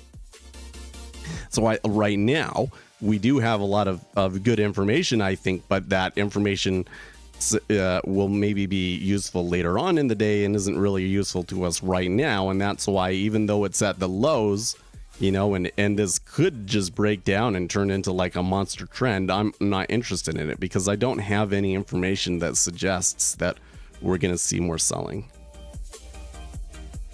Well, I guess I could say I do have information that suggests that we'll have more selling, but I don't know if it's going to be enough it's going to be enough of an imbalance that they break to new lows. And look, there's like pretty big icebergs against it. 37, 32 at 14.5.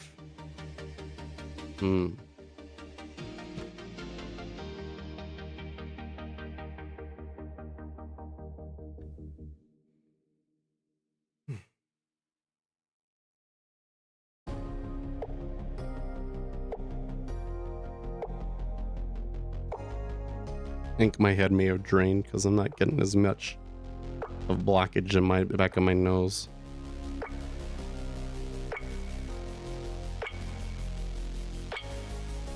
Do you always stop in at 10 o'clock Eastern time, Lucas?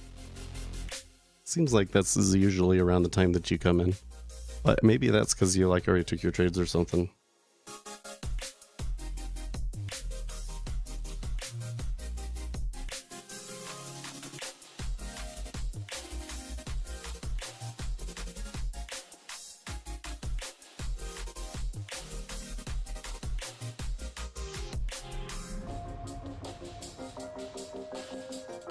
I said, do you always come in at 10 o'clock East? You always seems lately that you've been coming in at this time, and I've just been trying to figure out why it's always that time.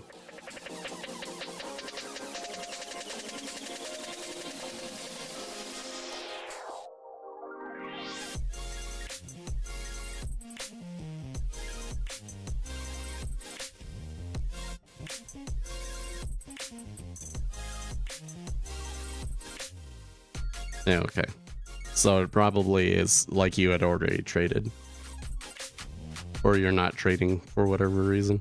Well, I guess that would make sense where it was like you get a big move and it's news and you don't know what it is. So then you're like, oh, okay, I guess I'm not trading anymore. So then you come over and, relax. I don't perform quite well on Mondays. Yeah. It's Mondays are kind of a weird one, right? Because usually they are uneventful, and when they are eventful, it's like it's a big deal, and that kind of ends to heightened volatility the rest of the week, huh? But you can see that today it's definitely Monday because they like have every reason here in the treasuries to try and extend it, and they're just like being super nonchalant right now.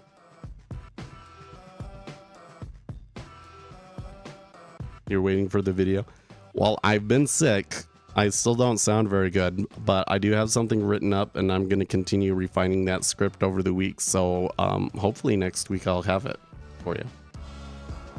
I don't know why you're waiting for the video. I've already basically told you everything that's going to be in it, Amir.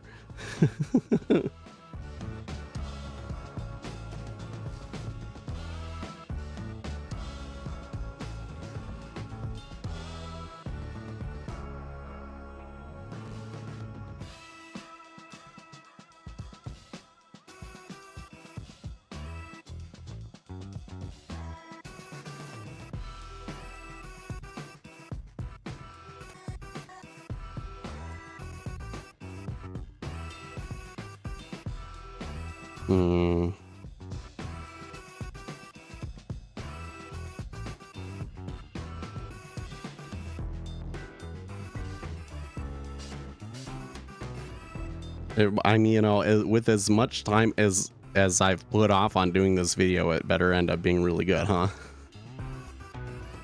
I think I want to make another one about smart money concepts too, because the data that I have on that is super interesting. I really think that more people should see that.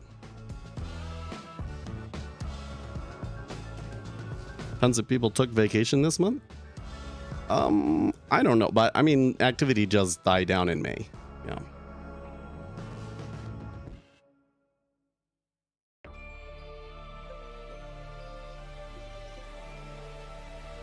I mean, it's kind of weird because everything that I'm seeing in the tape suggests that we're going to have a quiet summer, right? But then when I look at the fundamentals, things kind of are set up for important things to happen over the summer, you know? Like I think the most likely scenario is still that that market liquidity starts coming out and that we are going to have a recession in the second half of the year, and that we have a slow and steady bear market through the summer.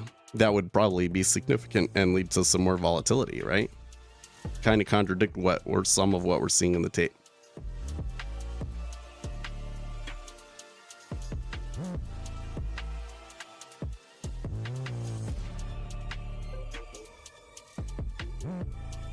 Yeah, well, what the Federal Reserve does in June is certainly a key decision point for the markets, right? Because the Federal Reserve, it sounds like they don't actually know what they're going to do.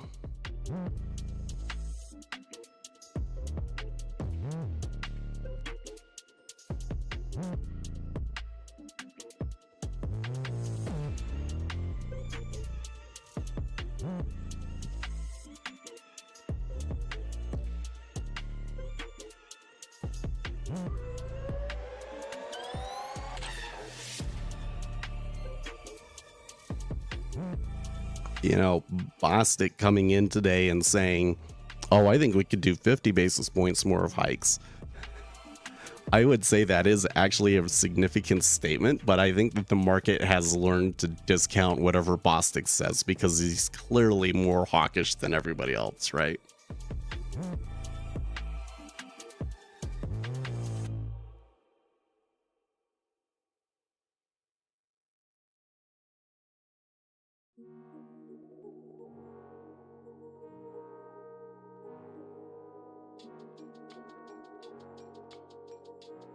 Well, the Treasury sure jumped out to the other side of the range there. I wonder if those guys that were selling into that low are bailing here. Bostic is a leading indicator. There you go.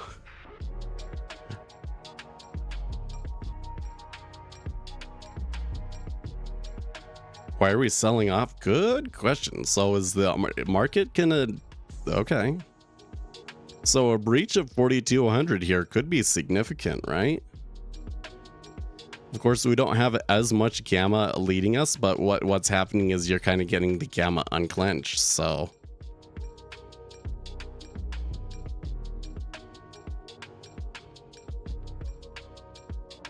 So I've not seen anyone on YouTube who talks professionally about the DOM, so you're number one, you can maneuver. Oh, thank you very much. I'm not the only one that talks about the DOM, but certainly not to the degree of sophistication. Not to be too egotistical about it, but it's just the thing. You know, if there was a ton of people trying to teach the same stuff, then my approach would maybe be a little bit different, right?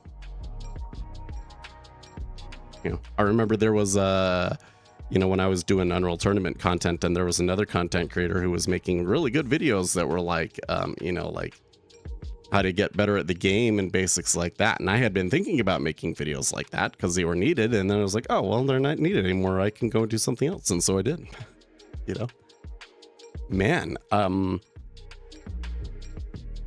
that's,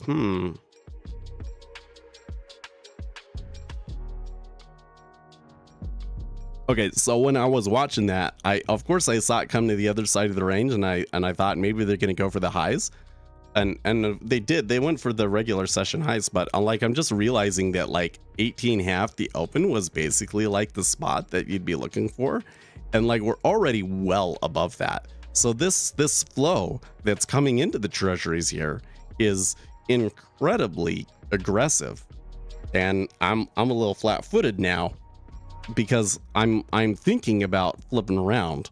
The thing is that here in the S&P 500, I think that a breach of 4,200 could have significant consequences for the options. And they didn't just breach, so, you know, like on Friday, they breached 4,200 briefly and eventually they recovered it, right? This one, they just blew right through it. And it's kind of, I mean, we could give it some time, but I wonder if it's gonna, you know, that flow is going to continue. And you're not really seeing the treasuries back off at all. So this is a very unexpected shift in the tape. And I'm not seeing any kind of news headline or anything like that. Oh, whoa. Okay, initial reports of a large explosion near the Pentagon complex in Washington, D.C. Is this an actual real picture? Is this an actual real picture?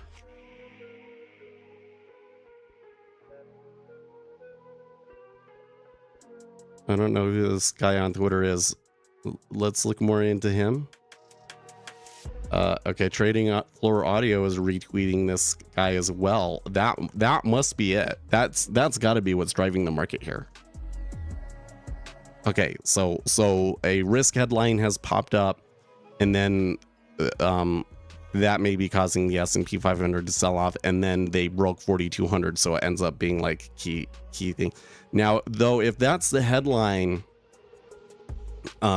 because we don't know what caused it. Okay, what's this? Open source intelligent monitor focused on European and conflicts across the world. Okay, so this seems like somebody that can give good information. But that still doesn't tell us what caused it. So you could see the treasuries come back very, quickly on that.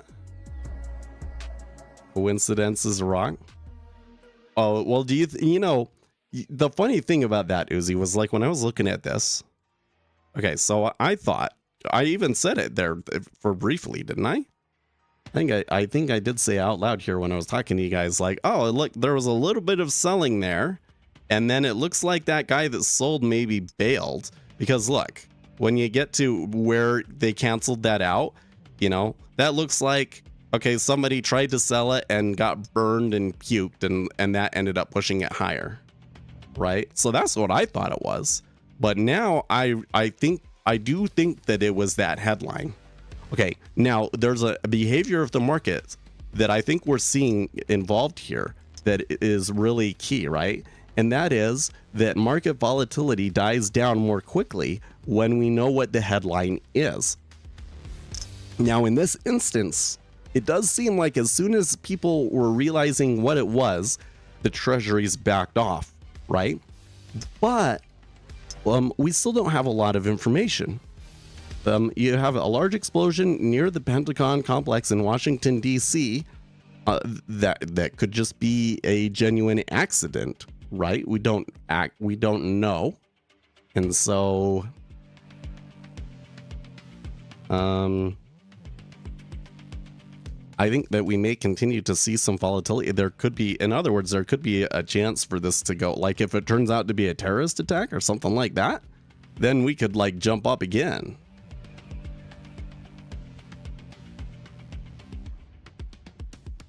Oh, Uzi says, whoa, wait, what? Okay, so let me go back again, okay? The news story is initial reports of a large explosion near the Pentagon complex in Washington, D.C. So it appears that spike was, in fact, a headline and not short covering from what we can see so far. I'm going to do a Twitter search here for Pentagon.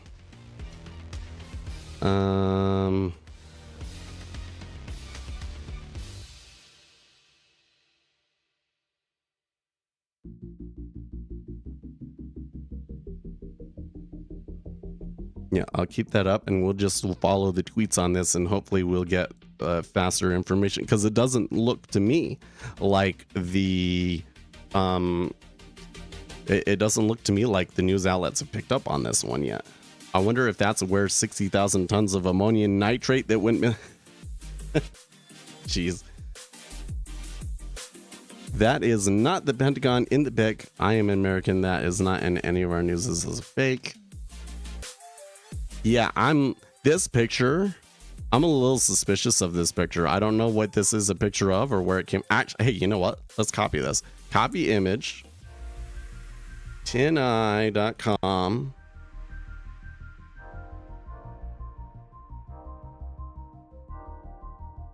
Okay.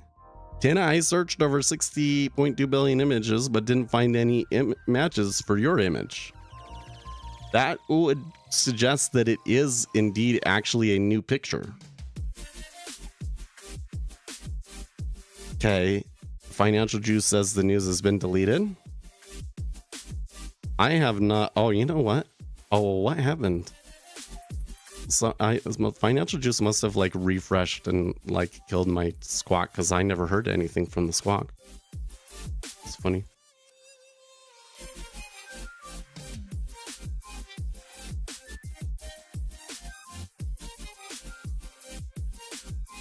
I think that we have a lot of reason to question this headline, for sure.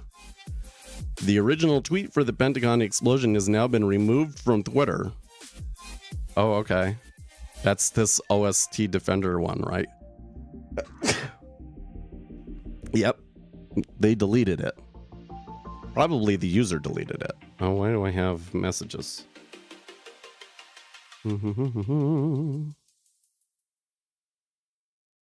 Oh, nothing interesting.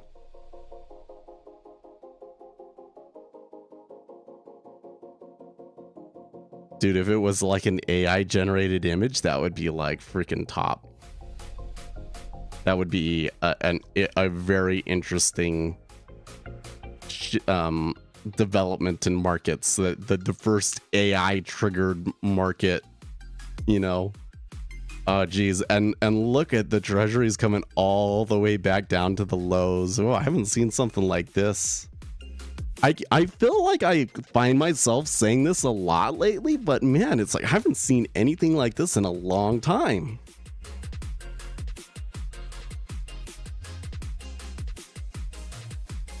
There's a guy who says, our crew is working inside the Pentagon now and haven't heard any emergency updates from them. Well,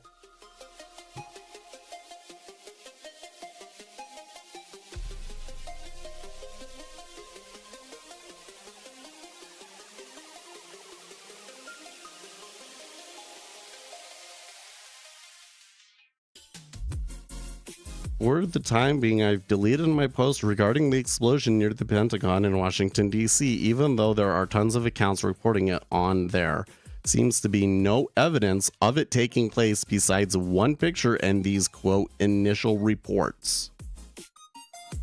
Okay, so he retweeted it and everybody picked up on him because he was a relatively reputable source of information, but he's saying that now as I dig into it, I cannot find any confirmation of it. When I come in and I search for Pentagon on Twitter, a lot of the people that are tweeting about it are stock market people, so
informational inefficiency is so nice for us retail. Yeah. Well, if we were one of the guys that had seen it first, we probably could have gotten in on a trade and but I mean, that one came back so quickly. You would have to have been really quick for it, right?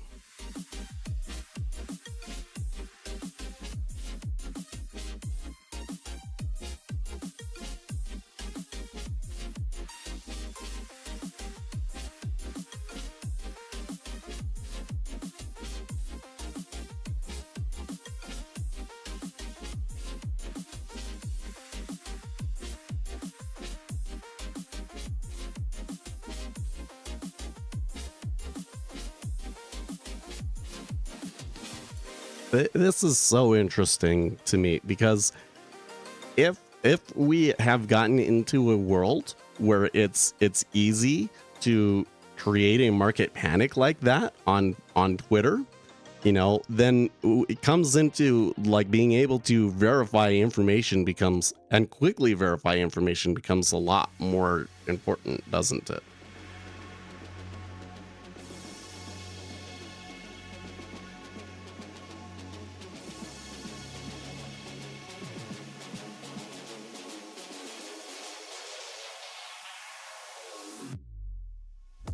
S&P 500 has recovered, so it does sure look like the people that traded off of that have covered.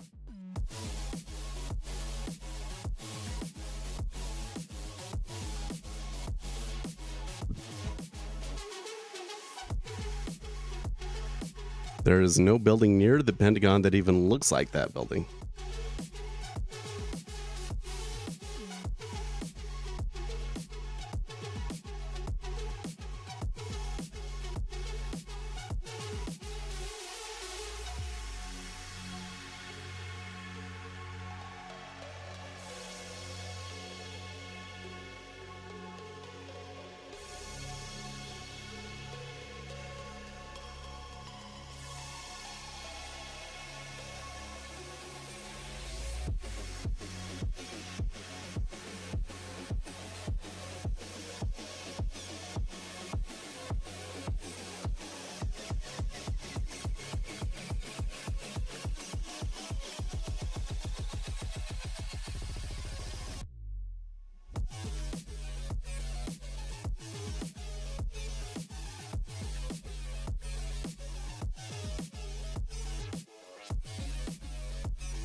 I guess a very large number of people on Twitter don't actually know what the Pentagon area looks like. Yeah, I don't know either.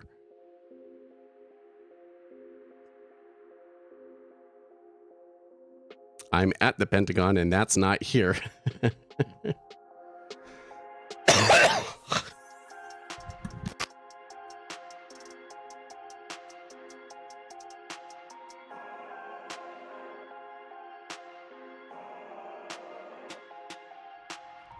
I think you're right. If image at that stage of the explosion in the image, there'd be dirt and stuff everywhere.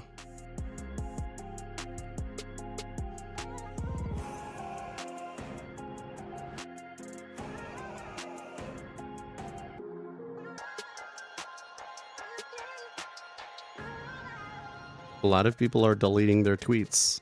I think people are... Oh man, I've never seen a story like that comes out on Twitter like evolves so quickly. You know?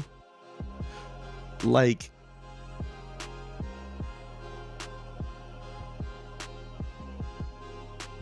yeah.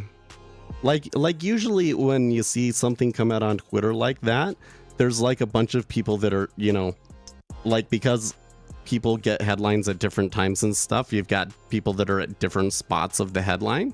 But in this instance, when you follow the actual like messages or whatever you could say, Like they all seem to be evolving on this story very quickly together.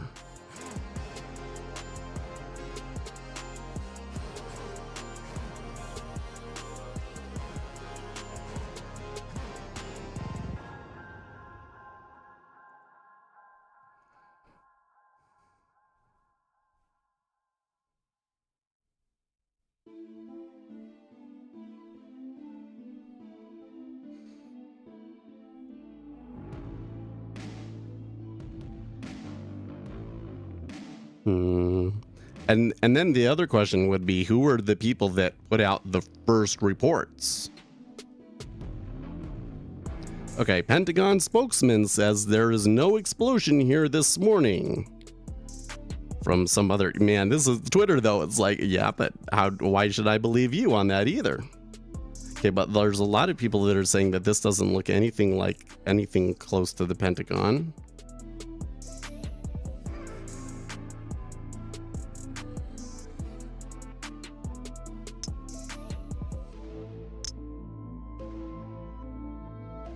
I think everybody is coming to the conclusion that it was fake.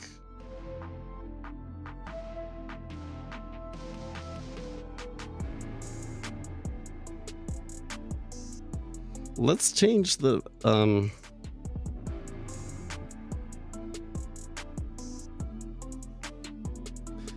fake AI generated news crashes markets. Question mark. Briefly crashes markets.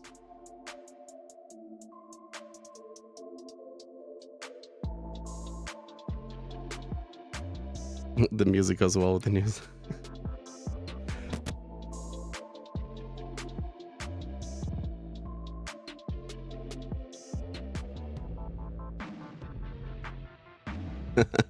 Well, it reminds me yesterday. I watched Men in Black because it popped up on HBO Max. So we watched Men in Black, and when we got to the end of it, the kids were like, "Oh, there's a second and a third one. Let's watch those." And I'm like, "Nope. They never made another Men in Black movie." It is hilarious. Like I tell you what, I feel that movie still holds up really well. I mean, the CGI does look a little bit dated now and everything, but it still holds up really well. The best part is the pencil scene in the chair. Yeah, the original. I don't know if I've ever seen the second ones all the way through. I tell you what, like thinking back on that whole thing, Will Smith certainly had a good formula there, didn't he? No wonder he made so much money from it. You know, you do all that and then you put a song out on the radio that becomes the #1 song on the radio and everybody, so that's even more PR for you. Like, man, there's still like massive absorption at 14.5. The second one isn't terrible, but the third one is like, ugh. Dude, I tell you what, you know, when movies started sucking, there was always kind of like this, oh, you know, here's what they're actually trying to do. And then there'd be all these naysayers saying like, no, that's not actually, you're just reading into it too much. It's just a movie, blah, blah, blah, blah. No, they're totally messing with the story. It's like these woke Hollywood writers, they all have like the same set of ideas, man. It is basically always the same story. There's some person that has been historically disadvantaged in some way, and the people that are historically advantaged in some way have to give something to the historically disadvantaged people in order for them to realize their full potential or something like that. It's the same effing story. And the reason that it, like, audiences don't like it is because it doesn't ring true. Like, entitlements are a curse, folks. Entitlements are a curse. Getting something without having to put the work into it destroys people. Give like reparations, probably the worst thing that could ever happen to black people, in my opinion. Like, I'm not saying that there haven't been historical problems and things like that, But I very much prefer like the Gran Torino. I think Gran Torino had it right. What you got to do is you got to have a good role model, and you got to get rid of the degenerate shitheads that are causing all the crime in your community. Get rid of those two things, and then some of these historically disadvantaged groups can thrive, right? I think that's the way to approach it. Giving them an entitlement, it destroys people. It destroys them. And yet I keep seeing it in movie after movie after movie.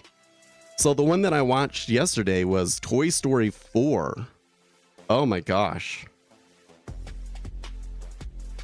Because basically what happens in Toy Story 4 is there's a bad guy. That's actually a girl.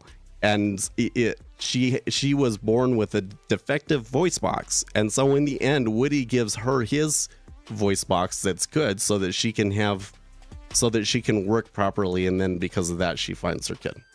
Right? It's the same effing story. I don't know if that has anything to do with Men in Black 3, but I was thinking about that. I really am becoming frustrated by like modern movies. It really is like, and I hate it because I hate being that kind of person.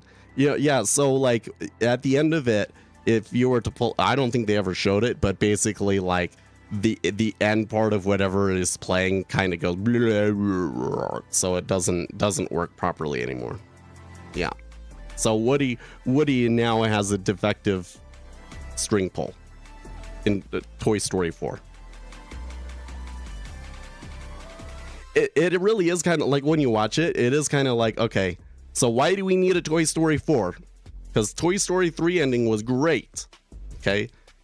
Like honestly, if you're going to come in and you're going to add more to a series, you really better have something important to say or some sort of really satisfying conclusion that makes that even better than like what the original. No, they don't have that at all. They don't have that at all.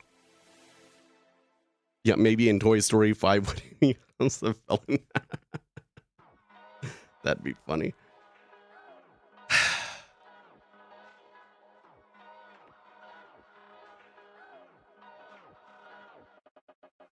No one thinks about what would happen in low-income black neighborhoods if there was suddenly thousands of millionaires living in them. Oh my gosh, dude. I wouldn't be a good thing. I tell you that. I think you're kind of implying that there would be all sorts of degenerate activity and stuff like that. I don't think they even have to go that far, right? But the first thing that'll happen is rents will skyrocket. 100%, right? Rents will skyrocket, food costs will skyrocket. Would people destroy each other? Maybe. I know that's what you're trying to say, but I'm just saying I don't know if I want to go there. Yeah. I can only say that when you give people entitlement. So I was watching this Kevin O'Leary. He gave a really good. He talked about this. So Kevin O'Leary, when he was graduating from school, because he grew up with money. Okay, when he was graduating from school, his mother was like, well, I have some bad news for you, because now that you've graduated, I'm not going to pay for anything anymore. And he didn't know this until like it was like the day of his graduation or whatever from university. And he was like, why? And she said, the dead bird under the nest never learns to fly. That's what she said. But anyways, that forced him to go out and do something, and he was able to become successful. Like he had to work for it. So what he did the same thing with his kids. So his kids, when his kid was in high school, he asked his dad, "Do I have like a fund or a trust? My friends were talking about trusts." And he was like, "Oh yes, you do have a trust, but I don't think that'll help you very much because of your grades." And the son is like, "Well, why is that?" Well, the trust will only pay out if you are in school. So you can go to university, you can get like 4 PhDs and it will keep paying you out. But as soon as you stop going to school, the trust stops paying you out. And because your grades are so bad, I don't know if you're actually going to school. You're actually going to university. And that's the way that Kevin O'Leary does it for his kids. But the thing that he was trying to teach was entitlements are a curse. I 100% believe it. You know what? My yard. It would have been so nice to have just paid somebody to build my yard. We tried to, and they didn't do it, and then I had to do it. Had to do all the sprinklers, had to do all the grass. Now I've built a garden over there. We put a lot of plants in it, right? I'm happy that it worked out the way that it did. I mean, it really sucked doing it, and I really hate the yard work now, but I would not trade the experience of building it myself for anything. Entitlements are a curse. They really are.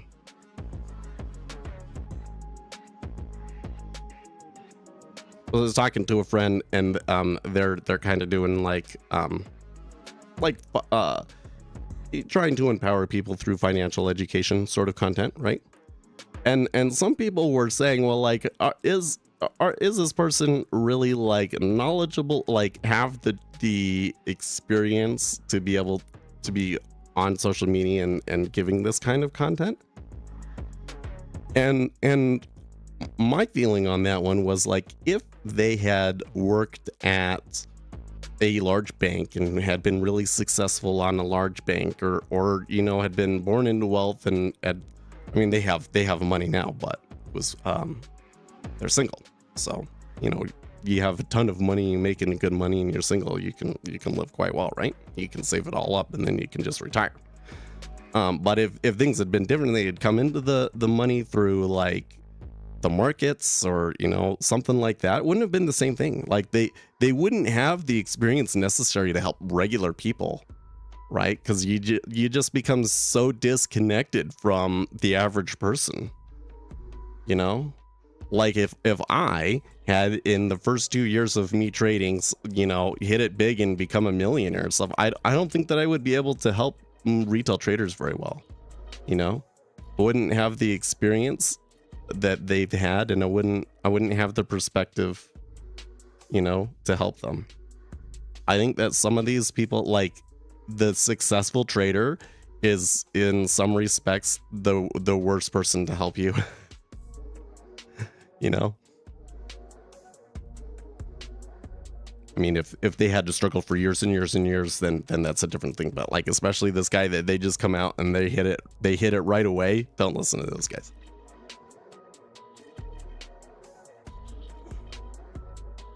You know, the ones that are like, oh, I started trading in 2020 and since then I've become don't listen to that person.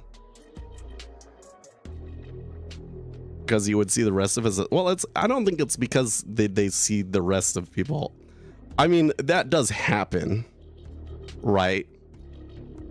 But I think that there's something that about the environment that you're in and how it programs your mind that you just cannot get away from, you know? And so a person might have all of the best intentions in the world and be out to genuinely helping you and can see you as another person and on equal footing to you and everything, and still give you terrible advice, right?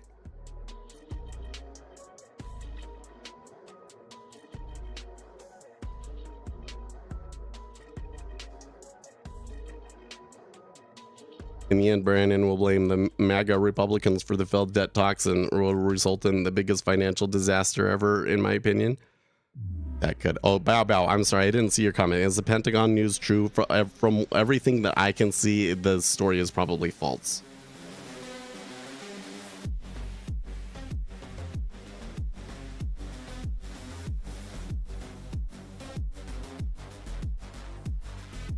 The Pentagon is denying it.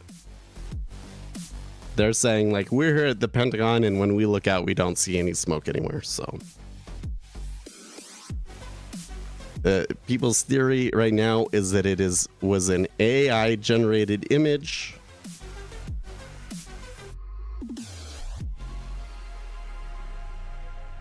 They'll come to an deal. I'm not 100% sure. To be honest with you, the issue that I see is that you could get into a situation where like even if all parties wanted to make a deal, they wouldn't be able to get it done. And I'm a little afraid that we may already be to that point.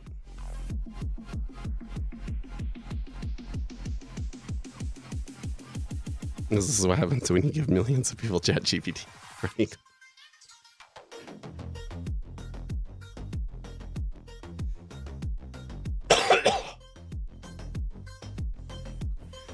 People have been saying, like,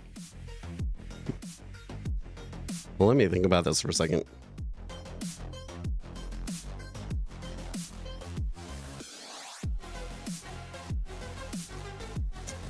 Yeah. So, well, we've discussed this before, you know.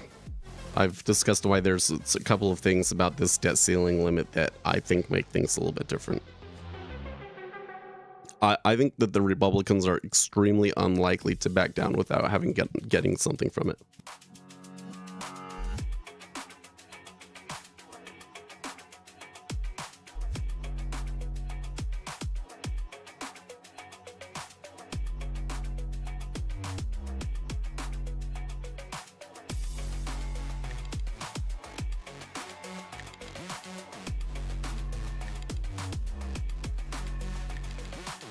Yeah, well, because in the past, the final hour deal, you got to realize, how were we able to get a final hour deal last time around? Because you'd have like Mitt Romney and Lisa Murkowski, and they would be like, well, we can't afford to default on the debt. And so you'd only need two of those people to switch over to the Democrats. And all they need is enough cover to be able to call it we came to a deal rather than I just betrayed my entire party, right? Not the case anymore. Like, basically, you will not get a deal unless the Democrats and the Republicans are unified in that we're making a deal. Does that make sense?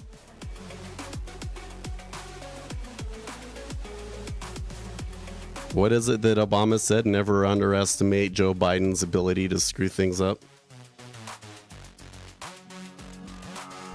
Good morning, Golden Dragon. Fair. Yeah. So, like, for instance, excuse me. Kevin McCarthy thinks that it would be absolutely terrible for us to default on the debt, so he cuts some deal with the Republicans and screws his whole party over, right? And brings up some deal that you get enough Republicans and Democrats together to pass, right? And then a deal that would pass through the Senate, okay? McCarthy would be done as speaker, right? So the dynamic over on the Republican side is one that basically, like, the majority of the party has to work together or they can't do anything. So it is going to be the case that, I mean, the kind of the issue now is going to be, okay, what does Biden actually give in on, and are enough of Republicans in on that to be okay with it? Or if you lose somebody, are you able to pick up a Democrat on the other side to vote for it? Like, that's kind of the issue right now, right? Now, the other side of this, though, is that the whole time Biden has been saying, well, we're not going to negotiate over this and everything, and he gave in, right? So just remember, if this comes down to the wire, that Biden was stubborn for months, literally since the beginning of this year, saying, well, we're not going to negotiate over this. And we could have been having these kinds of discussions 6 months ago, right? So, and the other thing that I would say is I think that a lot of Republicans get really cynical about this because to some extent, Republicans want the debt ceiling limit to happen and the government to default. Like honestly, the far right, the extreme far right of it, they want it to happen. Okay. Or at the very least, they want to go down to the wire and get something out of it. And in the past, they haven't gotten anything out of it, right? So Republicans are are very, very cynical about it. And then every time they go through, it's kind of like they jump over the edge, but then they don't actually get a deal, so they don't get anything about it. And the media blames the Republicans, and so Republicans are very cynical about it, right? Well, I think that a large part of why it's turned out the way that it does in the past is because I think it has a lot to do with favorability. Like, Obama won the past battles on this matter because he was popular. Donald Trump kind of lost it last time around because he was not very popular. And I think that this time around that it would also, that the president would probably get hurt because he's not well liked. He doesn't have a very high favorability rating. So I think that Democrats are in a real quandary because they're going to have to give something up, and they're probably going to have to give up something that like is very precious to them, like student debt forgiveness or one of those things, and probably numerous entitlements like that, right? So I actually think the Republicans have been really smart about it. It's basically like you have to give up your sacred cows that we all know the government really shouldn't be paying for, or we default, right? And it's a little scary to realize that the Democrat Party would almost rather default than give up those sacred cows. It's kind of a little. That's the point that we're to, though. So, suffice me to say that I don't think that the risk of this blowing up and turning out really, really bad is priced into the market right now. I think the market has been ignoring it and has been trading on other kind of more technical details.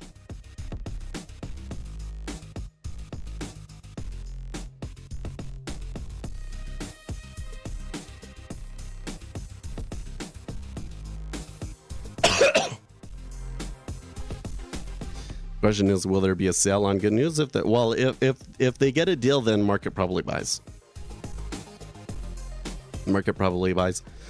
So it's a funny thing. So like I said earlier, the initial trade is probably buy, and then shortly after that, the longer term trade is probably to sell, because you'll probably see quantitative tightening after that.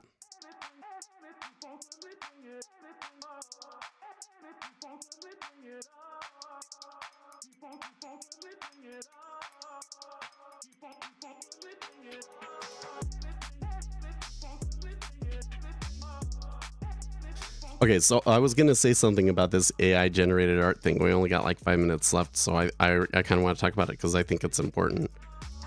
In a world where like literally anybody can create a genuine fake of something, we're not quite there yet, but we're gonna be close to the point where you could make a video of the president saying something and nobody would be able to tell if it was real or fake, right?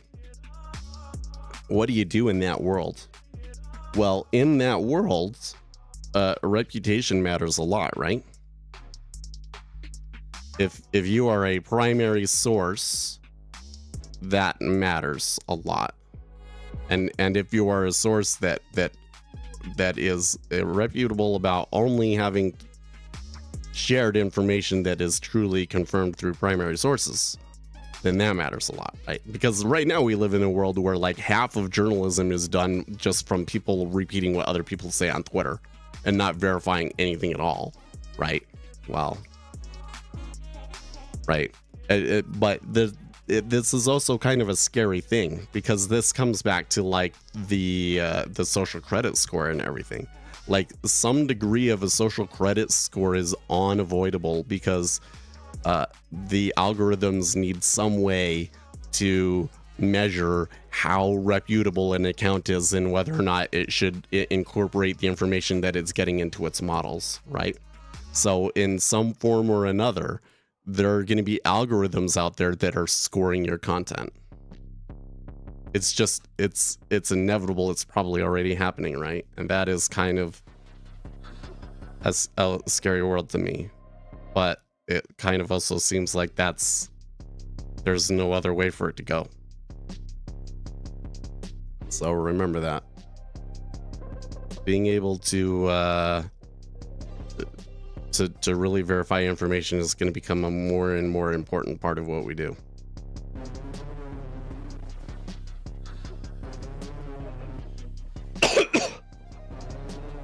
Hope that wasn't too much of a buzzkill.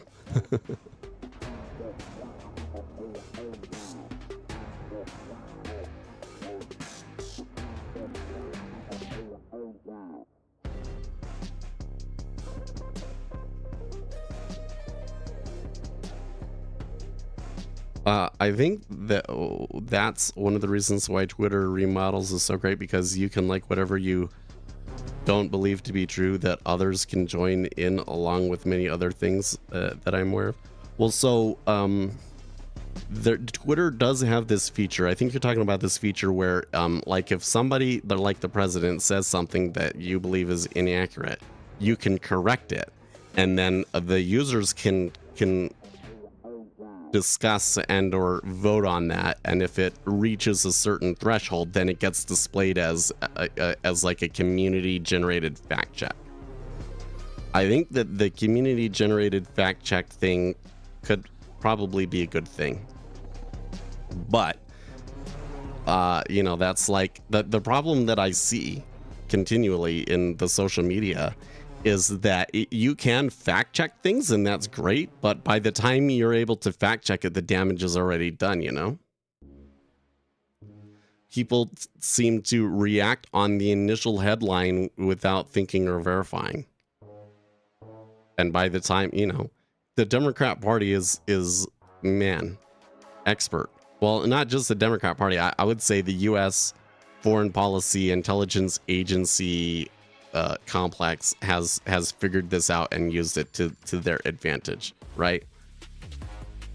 They'll say whatever they need to say to control the public when the initial news story comes out, and then later on we'll find out that what they said is absolutely false, but by then it doesn't matter because the narrative has already been set, right?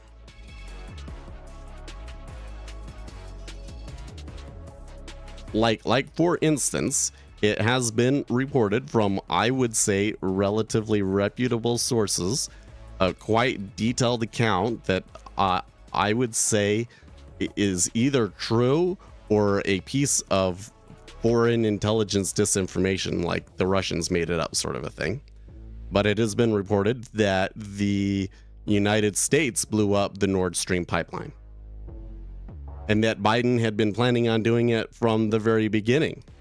Like when he came into office, they were talking about doing it, right? And so what happens? Well, the United States denies it. Okay, so it's not a thing. We don't talk about it. There's no like, okay, we did this. Something should be done about it to prevent us from doing something like that again because it was illegal, etc., etc. Like, you're not going to have that discussion. You're not going to have that discussion. 10 years from now, it's going to come out that actually, yes, the United States did do it. And then when we found out about it, they just lied about it. Right? And nothing's going to be done.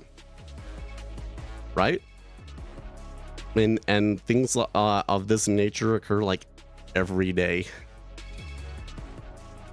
Dead cat bounce. Now, Alfredo, so there was a headline about an explosion near the Pentagon that went viral on Twitter, and the news squawks were picking up on it after, of course, the news squawks picked up on it after we already saw the S&P 500 move. But shortly thereafter, everybody decided that the news was fake, and the Pentagon came out and said that they don't see any kind of smoke cloud anywhere. So we're all pretty confident at this point that it was a AI generated picture. And so as such, the markets have reverted back to where they were, is what appears to have happened. And yeah, everybody's, I mean, I don't know how you would say it's, how you prove that it's AI generated, but it does seem AI generated to me because this picture is not out there anywhere else. This picture has not been on the internet before today, so like it's not in TinEye. So it seems like it's an original photo. And Well, I think one of the things that's interesting about it is that there's nothing in the image that is anything like Pentagon-y looking. So I don't. You would be interested what would be the prompt that you would even put into it, but.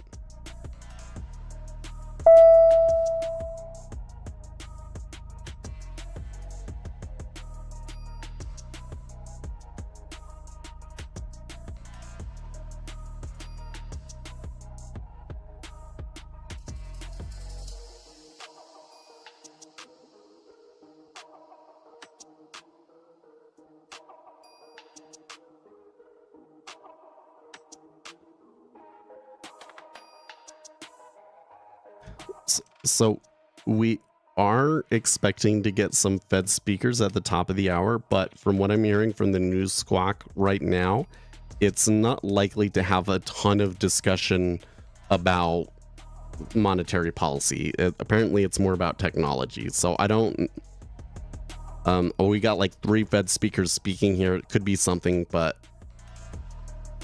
so just be aware if you're going to keep trading. And again, there's going to be there's restart of negotiations going on right now. Excuse me. We don't expect to be getting anything from it until after the market closes. I think so. This is another thing that we should pay attention to, because when things are going well and they're trying to work together, they have kind of been setting everything up for it to happen after the market closes, so that any headlines about the negotiations has a minimal impact on markets. But on the other side, when things are like blowing up like they did on Friday, they want it to happen during the market hours, right? During like the most active market hours. So keep that in mind. I expect the treasuries probably continue to be biased to the downside, selling. So there might be a little bit more in this, but where's a good spot to catch it risk wise and everything? It'd be a tough trade. So probably not worth touching. So I don't think we missed out on anything from not taking a trade today, but it sure was. I mean, we might have just seen something really historical, right? There might be a lot of discussion now about this, because it does appear to me that an AI generated fake just caused a market crash. So put that in the title. Good stream today, guys. I apologize again for being sick and so disgusting, but sorry, I'm doing my best. I don't know what else to do. Anyways, yeah, thank you. So I'll see you guys tomorrow. Stay excellent, team.